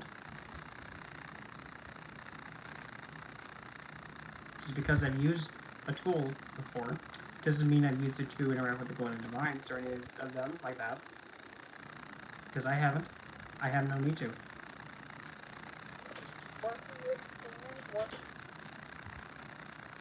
No. Here we go, giving the same stereotypical bullcrap. Oh god. So obnoxious. Especially if they are struggling with contacting those types of spirits and No. so that is not open. No. But I'll tell you right now, usually demons and devils don't even need to use a Ouija board to No astral entity needs to. contact people onto your phone because they're very good at it. I speak with the talks about that. The biggest reason why is because they are very low vibrational. Nope. How do you know they're not low vibrational? Well, if you look at Yahweh, remember, he demanded love be violated and raped by Adam. He demanded it. That's low vibration. Demanding a woman be violated, that's low vibration, according to what you're saying. He ain't pure. He committed sin. He advocated rape. He's still advocating it. So therefore, he's just as guilty. Okay? That's the same standard everybody else is being held at. He can be held to that standard too. Nobody has that privilege. It's either yes or no. Did it happen or not? It did? Guilty. There is no exception. No exception. Because if one gets the pass, everybody gets the pass. No, nothing is higher than the other. No being is higher than the other. Sorry. A lot of people would think, how could you say that? What makes him so special? Because, if anything, just showing that he does not know how to lead by example. Because if you're going to be having things put into place to have control, If you're the one putting those into place, you better be the one leading by example, being on your A game all the time. You better. If you're not, meh. I can't respect that. And the reason why this is because they're very dense and they're heavy. Dense and heavy? No. Velocity and frequency. No. I've been told that too. Yeah. I've been told that a lot. And funny thing is, I don't even have any kind of degree in law or any practice of law. Well, I mean, I did take criminal justice in high school, and that was only for like half a credit. But I mean, no, actually, no, it was a full credit. Yeah, it was a full credit. And I mean, I passed that class with a 98. The only problem that I missed on the final, I got defamation and I think it was defamation and slander reversed. I got them backwards. But for me, well, I mean, if I was given the opportunity to be a judge, I mean, to be honest, I'm really realistic and understanding and practical. I can be completely understanding if somebody's in a situation, they do what they have to do to survive. But there's some things where I can be like completely cold and point blank and show no mercy. For an example, let's take the court case with what's his face, Bruce, that's going on, bringing a gun and shooting students. I would not be nice for that. I wouldn't be nice. I would not be nice. I'd just be point blank saying so. What made you think bringing in a weapon like that, killing your fellow classmates, and potentially, and also teachers? Why did you think that'd be a good idea?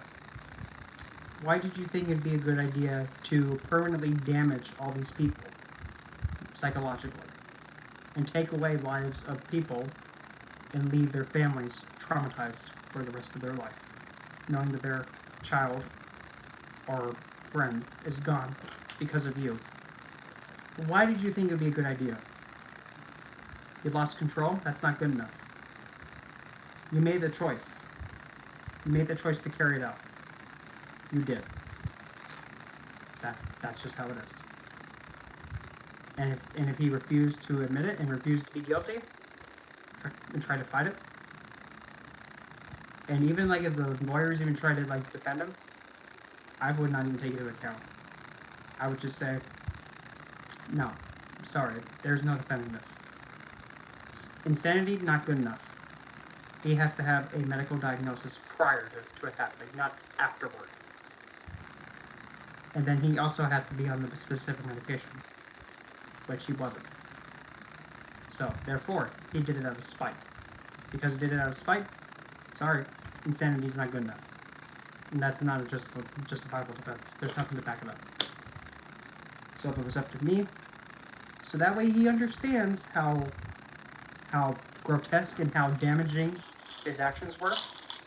This is going to sound pretty dark, but I mean, I'm sorry. This is the best way to help somebody understand the damage of their actions is to have them realize it themselves. So, if I was the judge, I would sentence it this way. Solitary confinement without no possibility of parole, no way of being released. Solitary confinement. Be held upside down with a gun aimed right for its head and telling him this gun can go off at any moment. You never know when it's going to come out. The only time you're going to be away from it is when your hour is out of solitary confinement. Other than that, the rest of the 23 hours, you're stuck in there with that gun in your head. And that gun, you never know when it's going to go off. That's your sentence. Dark, but cruel, but harsh enough to make you realize this is essentially the same dread and eeriness and terror that I inflicted on so many people. And my life can be gone in any second. That's the harshest way of, having you realize it. It is torture, yes. But that same thing is exactly what he did to those innocent people. the people, like everybody that was in the classrooms, fearing for their lives, that's the same thing. It is psychological torture. Because they don't know their life's going to be taken like that. He's putting the same thing.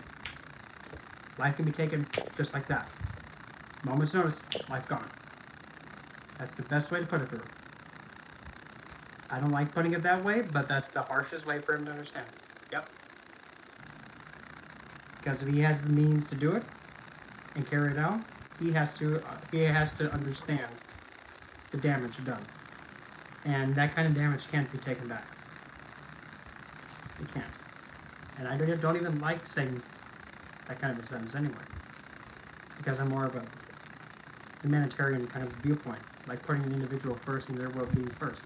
But in this case, in order for him to understand and learn the lesson the harshest way, he has to experience it. As time goes on, possibly the sentence can be changed by court order or judge order. Because, and also, to even add on to that too, even if it's not, even like say if his sentence does would get changed, if it was up to me, after some time of that being there and actually not having the gun be loaded, just aimed at him for the whole for some time, but still have him having that thought of like my life can be over and done with at any second, but it won't. Just having him think that afflicts the dread. But he's not gonna die. Having that dread of like any second my life's done. You're not putting him in that situation with the students that have a fear for their lives, with their teachers.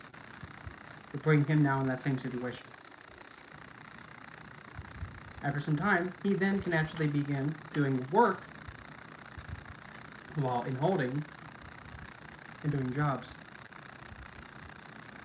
Make an income, but have a good chunk of that pretty much be garnished to help pay for the damages done to those who now have to suffer with some kind of mental affliction, emotional affliction, or any kind of medical treatment that they need regarding their mental health. He can do the work, and he can pay for the treatment for the damage he's done for those individuals. And I mean that's fair. If you're going to cause permanent damage to someone or cause harm to them, you can work to help pay for getting them treated. If you're going to cause the damage to it, you better be prepared to do everything that you can to help remedy it. You break it, you fix it. If it can't be fixed, you pay back to damages.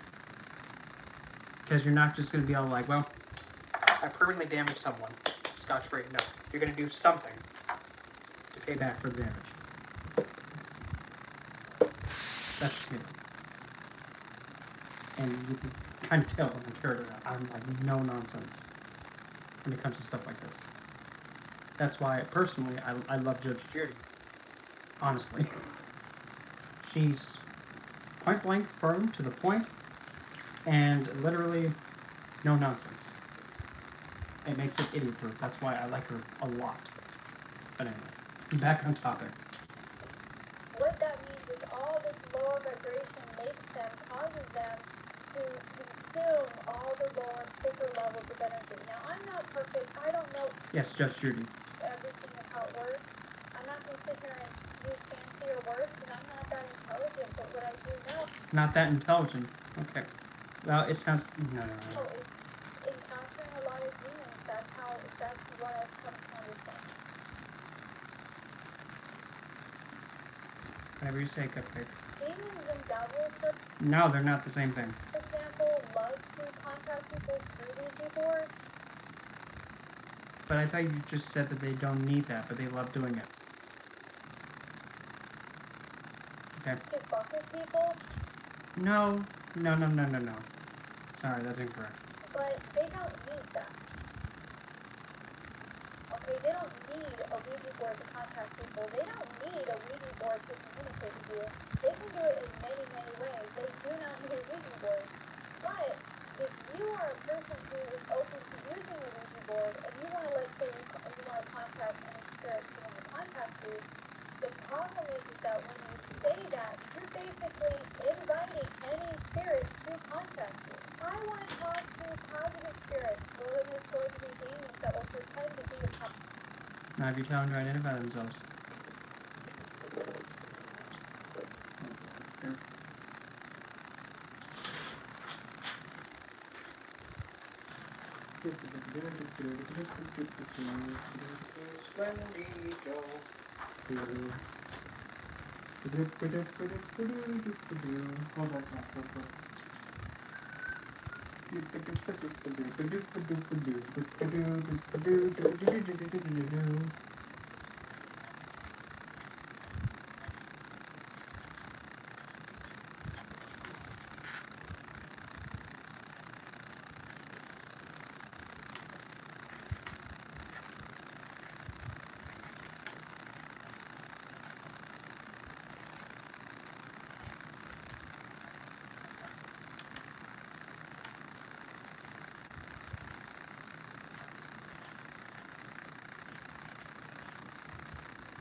Just made one.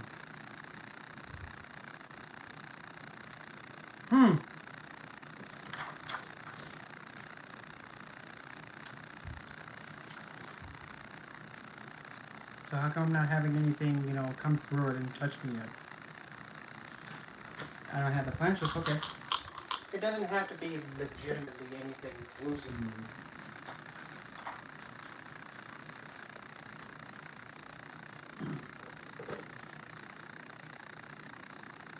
Clear and see-through.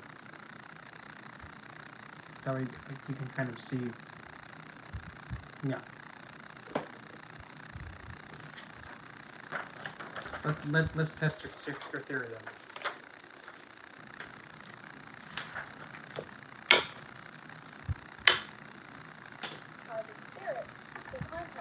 Now, some people want to know, what are some of the consequences from using a Ouija board?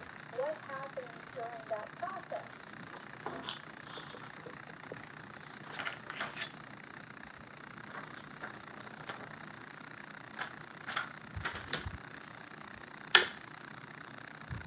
Actually, have to hit it. Touch hello. Okay.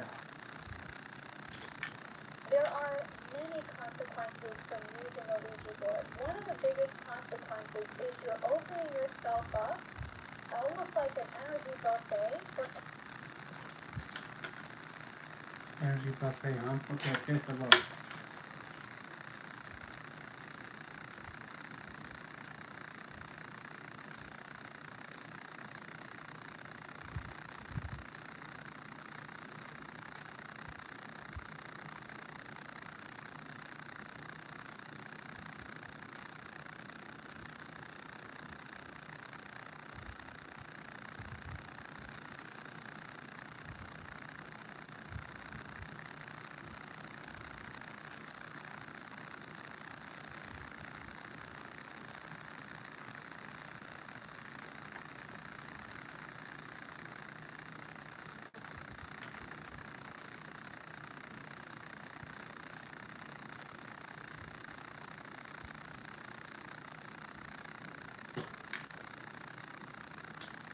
Lower vibrational spirits who feed off of you. This is a very big issue. If anything, she's being more lower vibrational. And then the other consequence is they can manipulate your third eye and No. Ouija boards cannot manipulate your third eye because you know why? Because the board doesn't do that. Something to you through telepathy and No, the board does not do that. start communicating with you. And this ends up opening a level of communication. You're inviting a spirit to communication. And when you invite a spirit to communication, especially a lower vibrational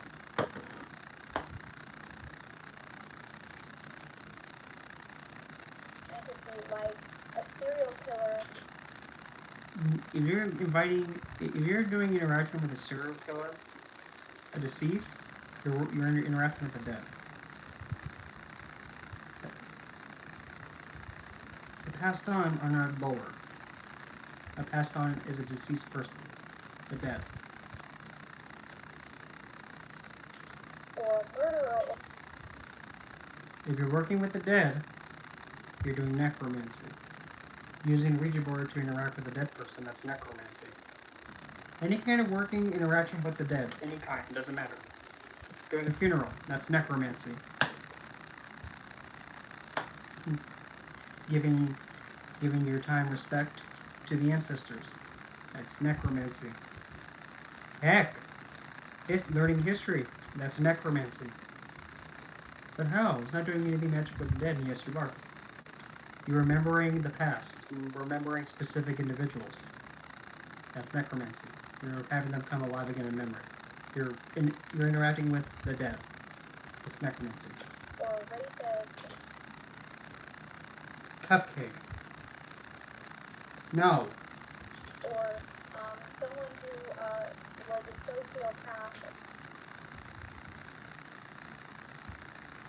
Mental. No. or even a Satanist. No! Don't discriminate like that. It's disgusting. And they work with even No. No. No. In fact, I can't. I just can't. devil, for example, or No. a demonologer, No. or a devil, whatever lower vibrational entity, and you Heck, I mean, here we come. to the spirits, right? What? Go back. It's the devil, whatever lower vibrational entity, and these are spirits, right? I don't know, are they? The issue is that once you open invitation communication, these types of lower vibrational, If you're calling somebody lower or baneful because of their belief system, that's petty. And that just shows you don't understand, and you don't want to take the time to actually learn and invest with it. With an open mind and being open to it. So you can do that, no. spirits will have the upper hand. No, they won't. Nobody will have the upper hand if you keep your ground and you say, hey, we're an equal here. You respect me, I respect you. If you have a title, that's nice. But in the interaction between you and me, I'll give you respect, you give me it equally. You mistreat me, I'm not going to tolerate it. Keep it simple. More to communicate with you than higher positive Now, here we go again, the polarity crap. No. spirits. And this sounds really strange for a lot of people when they hear this. They go, how is that even possible, Melinda? Why would that be the case, considering I thought higher vibrational spirits would have higher levels of energy? Just so that way you know, energy is energy. It's not good or bad. Energy stays in motion. It cannot be created or destroyed, it just stays in the flow. And I thought they'd be more powerful. Indeed. I mean, if Yahweh was so powerful, how come he could not even control Lilith? If he's supposed to be this big, all-powerful, macho guy that his word's law, well, look at Lilith. Oh, you're so cute with that rat on your face, old man. No, not doing it. Toodles. Couldn't stop her. His word did nothing to her. Not really the most omnipotent, powerful being if he can't even have control. But then again, well, if you can't control her, don't even try. But this is also the devil's playground. Ah. Stereotype. Okay, so this is one of the other reasons why people have a hard time with these factors. This is the devil's playground. This is where they like to hang out. You don't have the right to say that because you haven't even. No. And so higher level energies, a lot of spirits that do ascend, and people say. Besides, ascending doesn't mean they go into a more happier, woozy-woo place. Ascension in enlightenment, ascension in awareness, is what it was meant. Not going up to the clouds and be like, ooh, no.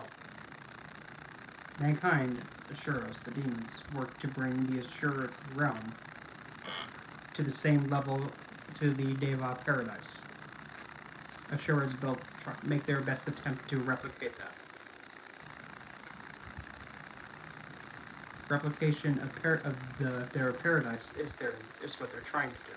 The best, as close as they can to the Devas. Because, I mean, human beings seeing paradise and being inspired by it, so they make it on Earth. That's the point. Say, I haven't heard from my departed loved ones before. I don't hear from them. In a lot of ways, you want to be happy about that because that means they're not lower vibrational. Excuse me? Play that again. Play that again, please. For my departed loved ones, this is where they like to hang out. And so higher level energies, a lot of spirits that do ascend, and people say, I haven't heard from my departed loved ones before. I don't hear from them. In a lot of ways, you want to be happy about that because that means they're not lower vibrational.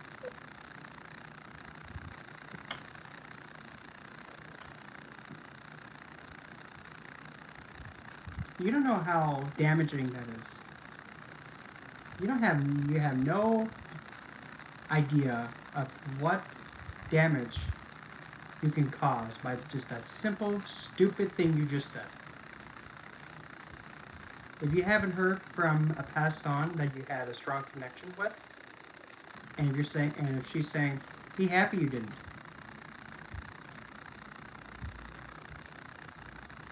For one, that's disgusting. Two, pretty much indirectly saying, you should be happy that they're dead. Why should anyone be happy of losing a loved one? Think before you speak.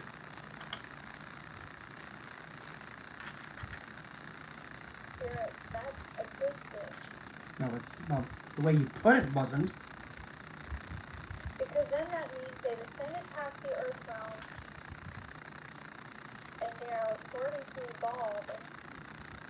No, too fantasy-like. They're learning to grow in love. Too fantasy-like. Too fancy woozy-woo. And ascend into a godliness with No! God particle within No! the source of energy frequency in heaven. No! In a heaven realm. No! There are many heaven realms.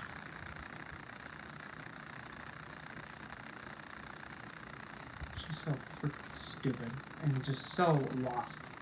Coming up with whatever kind of thing she can come up with and spew it. I'm sorry. No. Wrong. One of the bigger No. consequences is once you start inviting and communicating with these entities, again, going back to the beginning, when people are sitting in a circle, they conduct what's called a psychic portal. When you have a bunch of people sitting around a board, it creates a portal.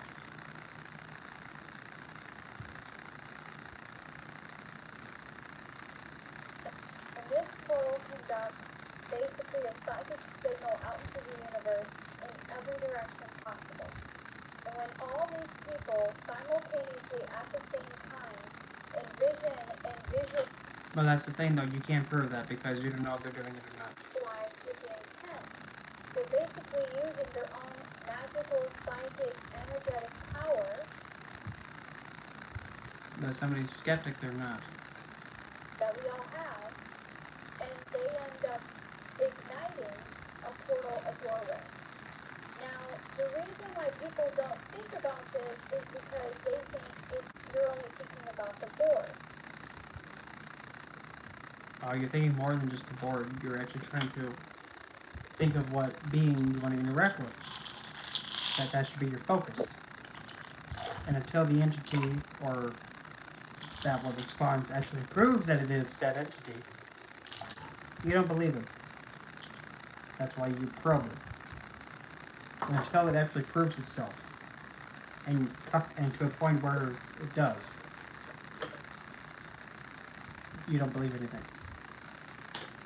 But here's the thing, when you put all your focus into the board, you're also giving the board lots of energy frequency because all that energy goes to that board. And then that also becomes the portal as well. The board. Sitting in a circle with a group of people doesn't make a portal. If people are sitting having dinner together, you think that's going to make a portal? No.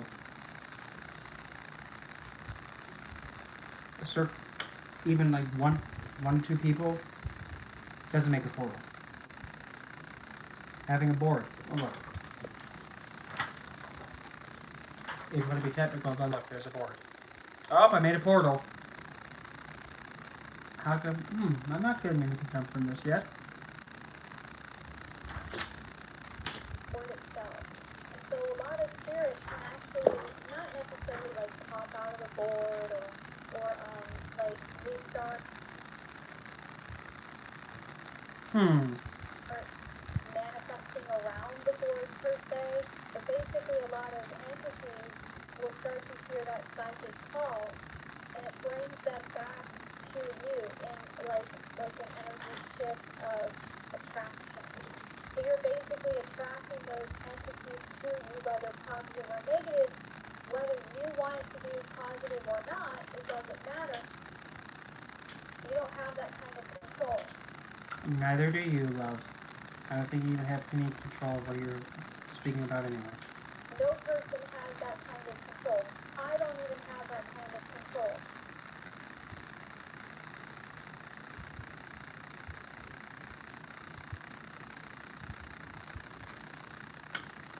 It's true. You can't control what responds, but you can definitely control how the interaction goes. You most definitely can. And you make it no nonsense. Necessarily. And the reason why is because it doesn't matter how much your positive thoughts or intentions are. You're Well, according to her, it doesn't matter what you're doing. Okay. still giving an open opportunity for lower vibrational. Well, but then again, what's lower to you may not be lower to me. What may be higher to you may not be higher to me. So it depends on the individual. Entities to communicate with you, and they very well can manipulate you and manipulate the energy to make you feel and to think that you are in a safe space with this entity. The only time that you can even say that you're in a safe space like that is if you have your precautions set up and you have others around you to intervene if it must be done for the person's well-being using the board. That's the realistic, practical side of it. You can't just go in willy-nilly. If you have the precautions in the physical 3D in place, then the spiritual, that's different. But that's all a lie. It's not true. You know,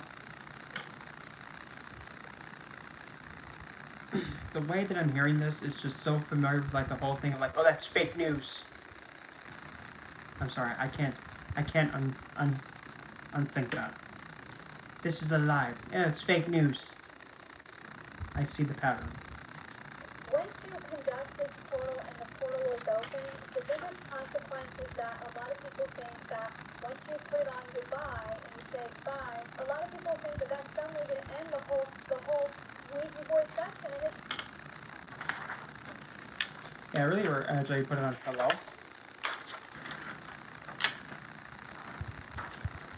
May I?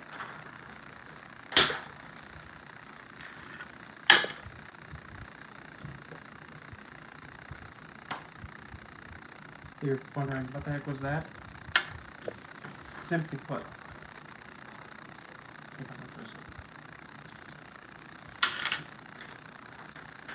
there's the board. Okay. You're gonna pretty much purify and pretty much return it back to its natural state. Any energy that's on it, you're gonna banish it all and cleanse it. Return to a neutral state. Dominant hand. Focus. And then when you're pushing, you're directing the impact to cleanse it by sound and the force, which is a vibration that hits the point, vibrates out.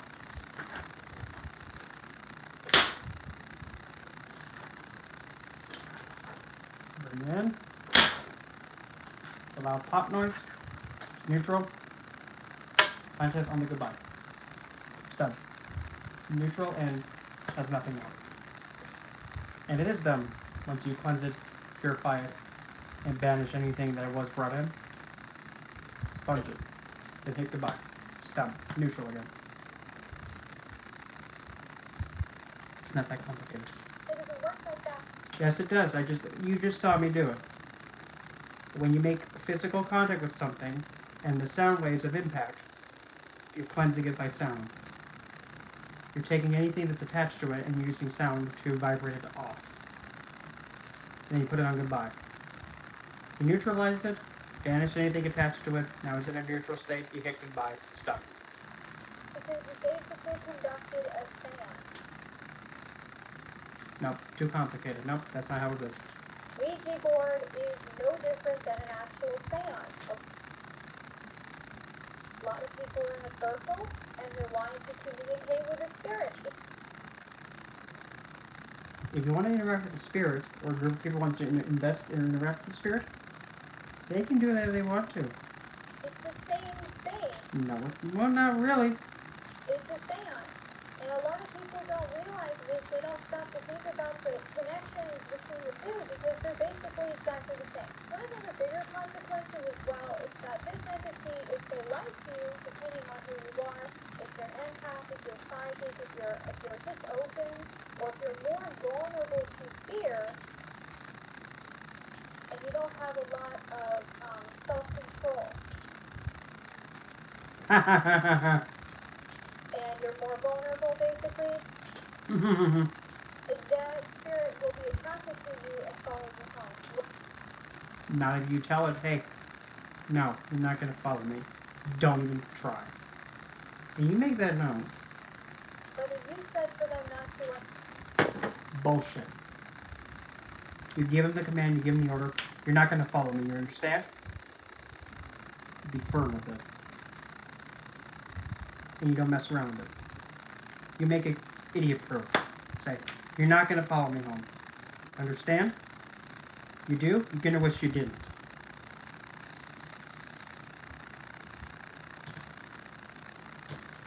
That's how firm you have to be and jumping at it.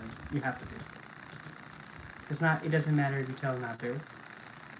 If you don't take it seriously and if you think that it's going to just willy and obey you, you saying, no, you can't do it, like the stupid swiper no swiping thing. Oh, man. No. You make it known that, hey, you follow me home, you follow me back from this space to where I reside, and mess with me, you're going to wish you never did. I can promise that. That's irrelevant, doesn't matter. Fake news, fake news. Especially if you don't have spirit guides. Fake news. That entity is going to follow you home. Fake news. And you're gone. Nope, that has not happened with me. I'm sorry, but that's the truth. The cake's a lie. And it really is sad because...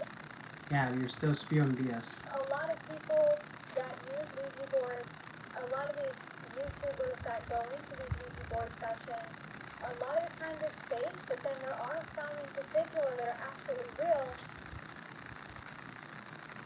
And then they record it. So they'll start recording the whole experience and say, you're not supposed to be here, I don't want you here, but they're still contacting the spirit. Well, you just said they followed them home. How can you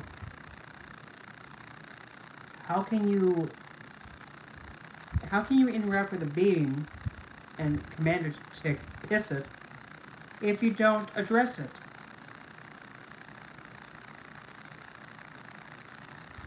How can you tell any being, even a human, to piss it if you don't acknowledge it and call it out? If it supposedly followed them home, you have to call it out. Use your head. Obviously, they don't want that spirit gone because that spirit's making them money by, putting in all that paranormal activity going on.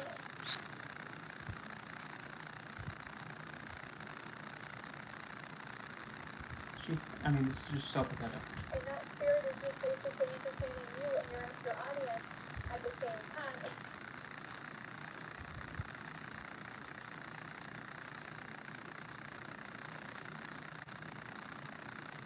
This is not a game, woman.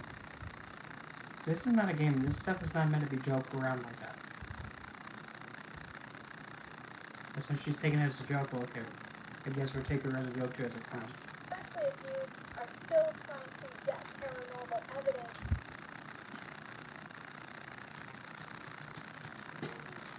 on your camera.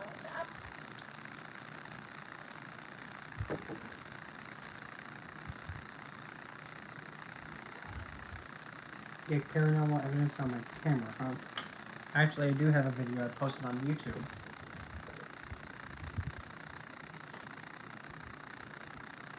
And I just happened to stop it at the absolutely perfect best time, too. But anyway. How much? Yeah, close to halfway through, but I'm going to take a break from listening to all that because my brain is just like, please stop. We're running out of brain cells here. Please stop. Okay, brain, I'll give you a break. But anyway, so I'll even share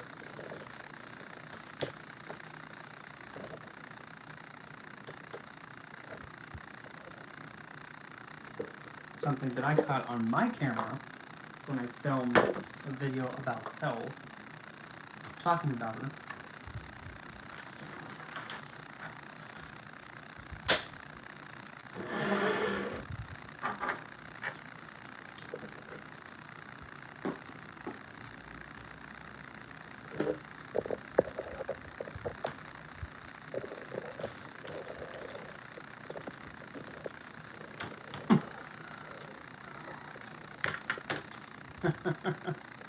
For me, this is just so funny.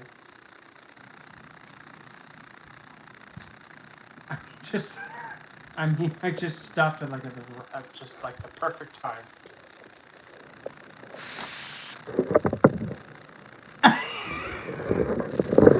I'm sorry.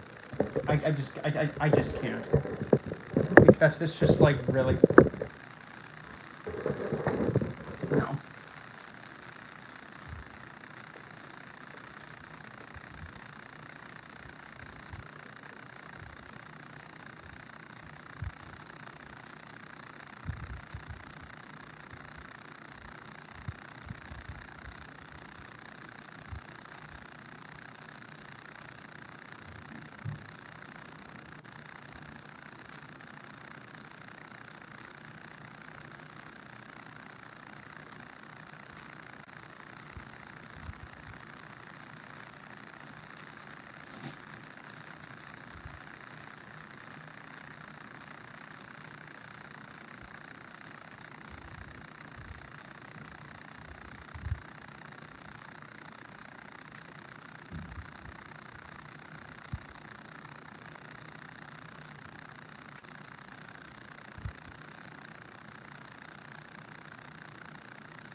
But anyway, here. Let's see, there it is.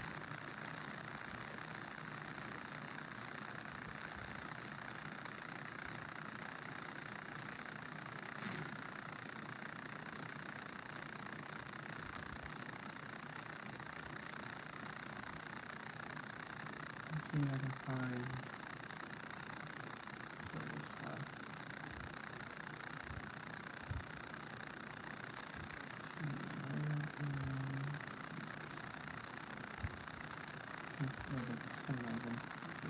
Right.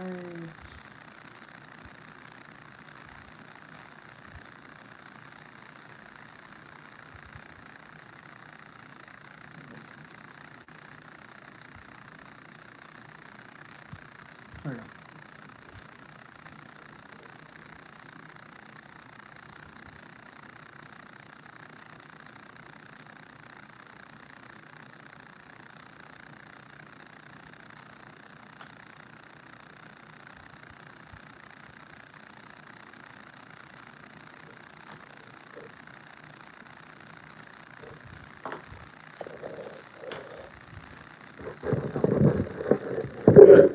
See if I can get this thing to focus.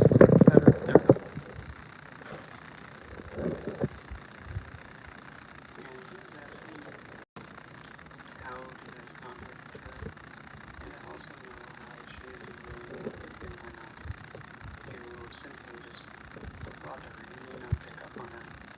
Now keep in mind, I'm the only one in the house because my grandparents actually were out. I can't remember exactly where. I think it was. I think it was in August of. Let's see.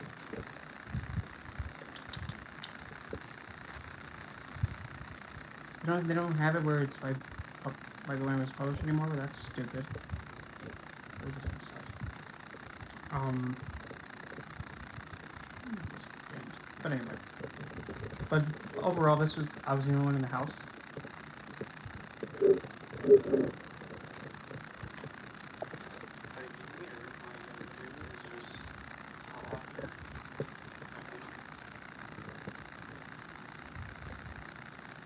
Random, rich granite kid, random tap noise.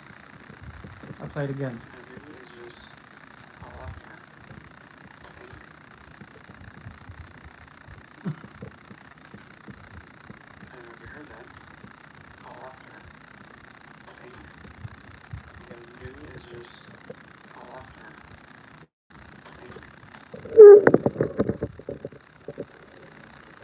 And there was nothing else that could make that noise.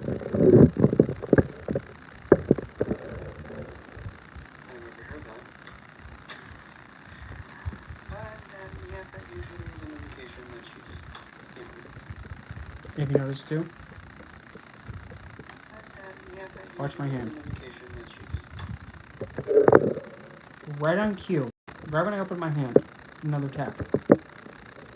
How can I emphasize? If somebody's saying, well, you probably just tap something underneath. There's nothing hard on the bed. The tap.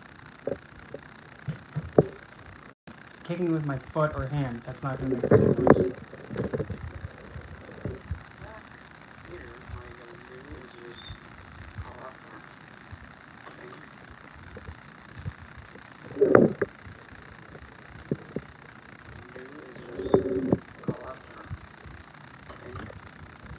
There is no way. I can't even figure out how to even make that noise like that. I can't. So.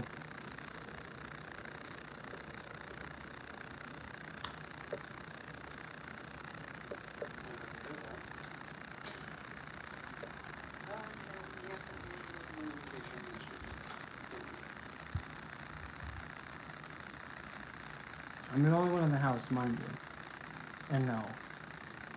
I don't make that up. Because actually, I was there. In the same room, actually.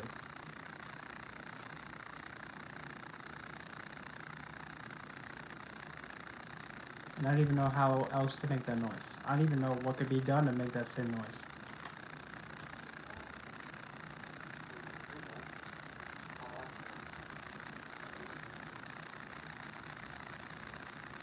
Sounds specific. So, yeah. In case somebody wants to be like, well, you probably did something to try to debunk that. Okay. Okay, then tell me, what on earth could I have used to make that noise then? Sound effect. Okay, what's the sound effect? I don't know what it is. All that I know is it was just a random noise. And right when I moved my hand up, that same noise happened again, but not as intense.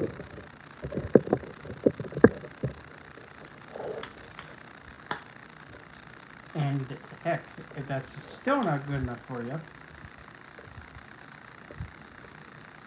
I actually have a picture of her.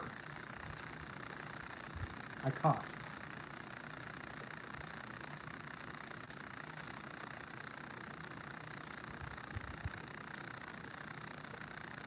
Please hold while I try to find it. No Photoshop, no nothing.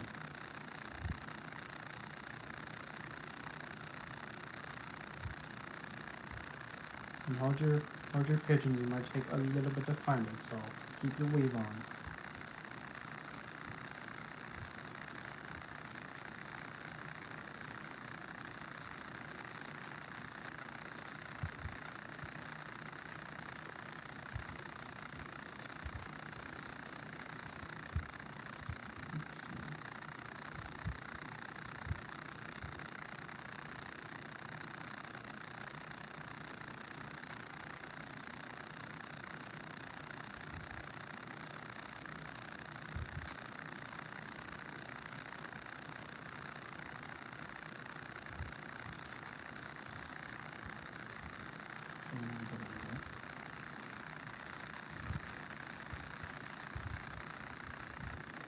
Just keep it simple.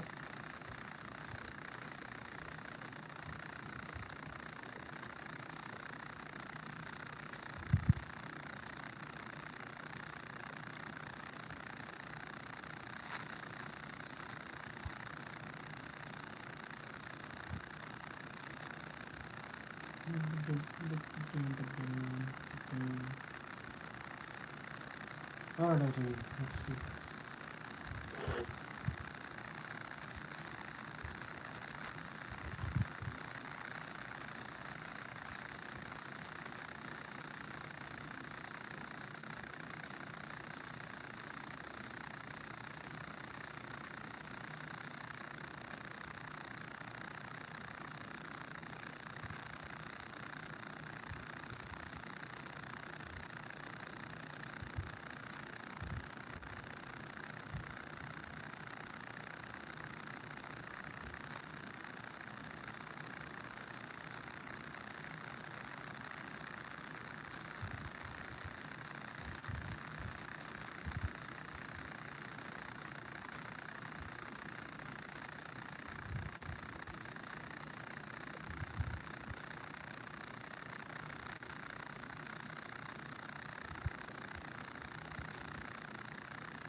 There you go. There's hell.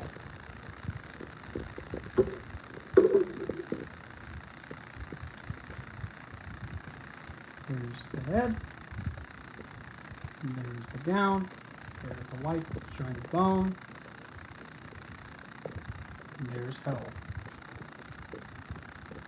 Norse goddess of the underworld.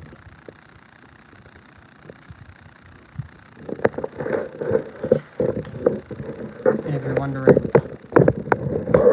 where was he taken? Well, where I was living with my mother and stepfather, ex-stepfather. What do you call that? That's where I was living with them. And I was actually taken at the front door of the house on the inside. Right in front of the door. Just standing there, looking at me when I was coming out of my room and just putting a plate that I had finished eating on, just into the sink to wash. I was alone, and there she was, staring at me at the front door. Just I took a picture, and she didn't even move.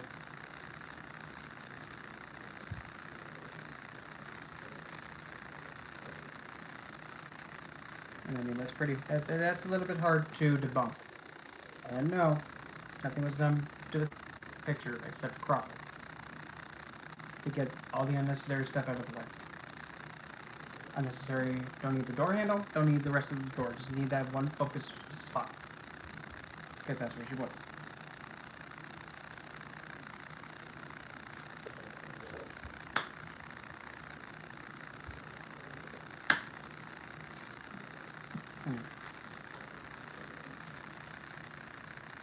So I'm going to be taking my leave from here. Maybe tomorrow, if I don't feel like jumping off a cliff after losing so many brain cells. I'll resume the rest of that one. But there was some good truth into what she said. I will give that credit.